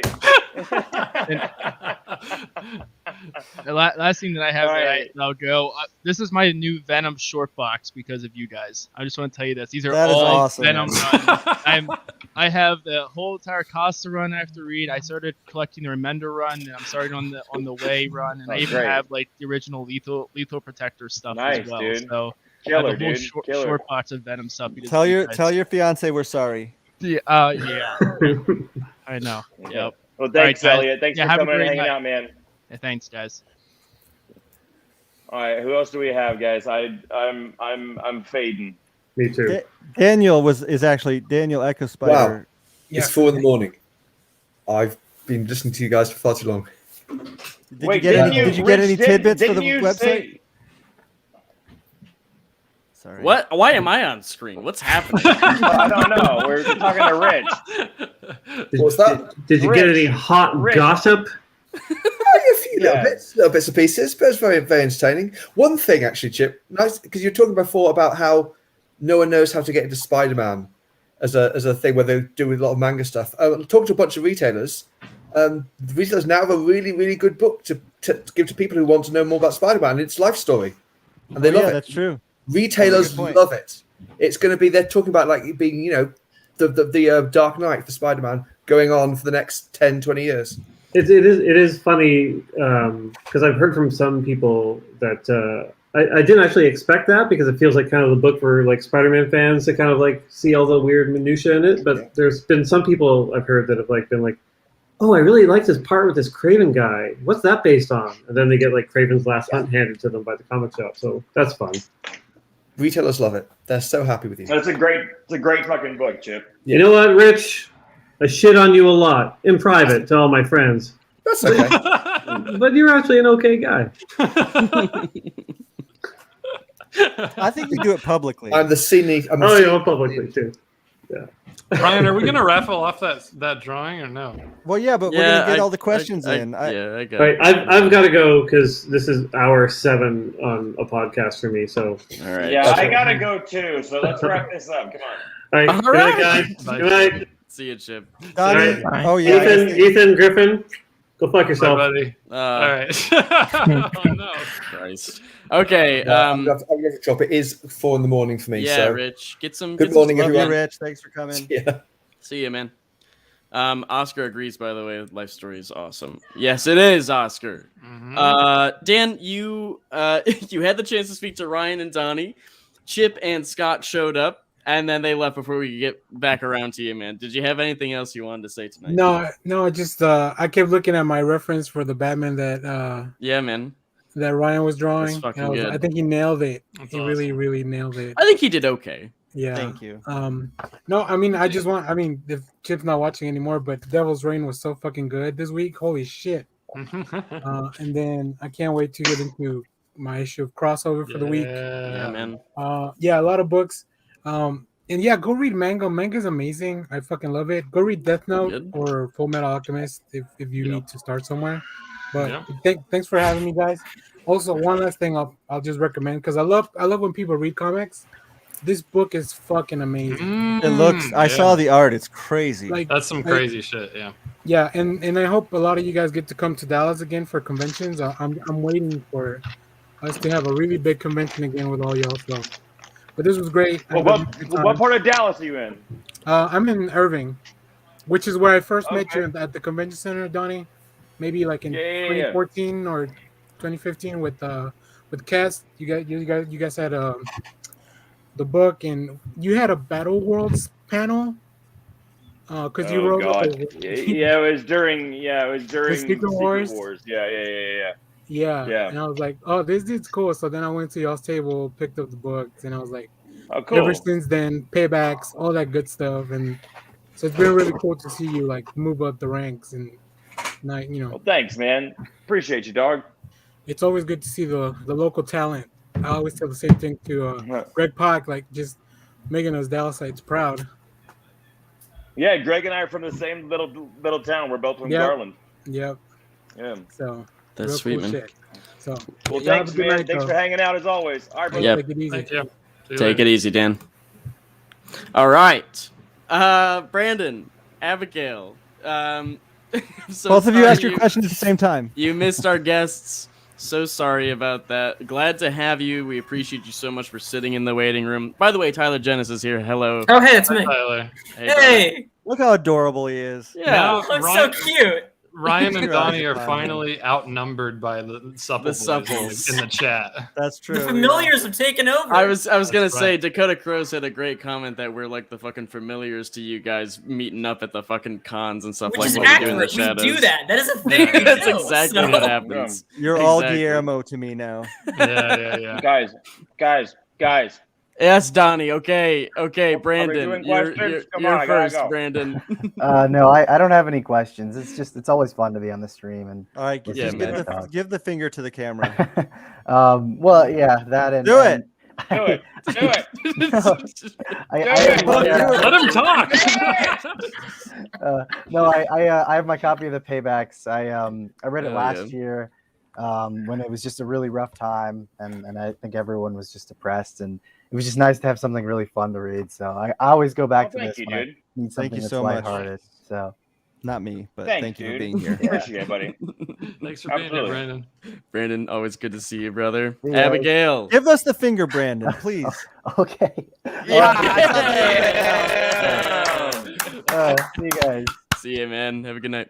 Abigail. Hey. So good to see you. You got to be freaking out. We got some Spider-Gwen in the Across the Spider-Verse trailer this week. Yes, and very important question for all of you since she got a change of shoes. So Chuck Taylors or ballet flats, and you will be judged on how you answer. The Chuck Taylors. Definitely the Chuck Taylors. Oh, sure. I'll go with that. I didn't notice. I didn't notice that she had different shoes. Yeah, she's wearing. She's got some sneakers on. Noticed, Donnie. Yeah. Hey, Ryan, do you have an input on this? I'm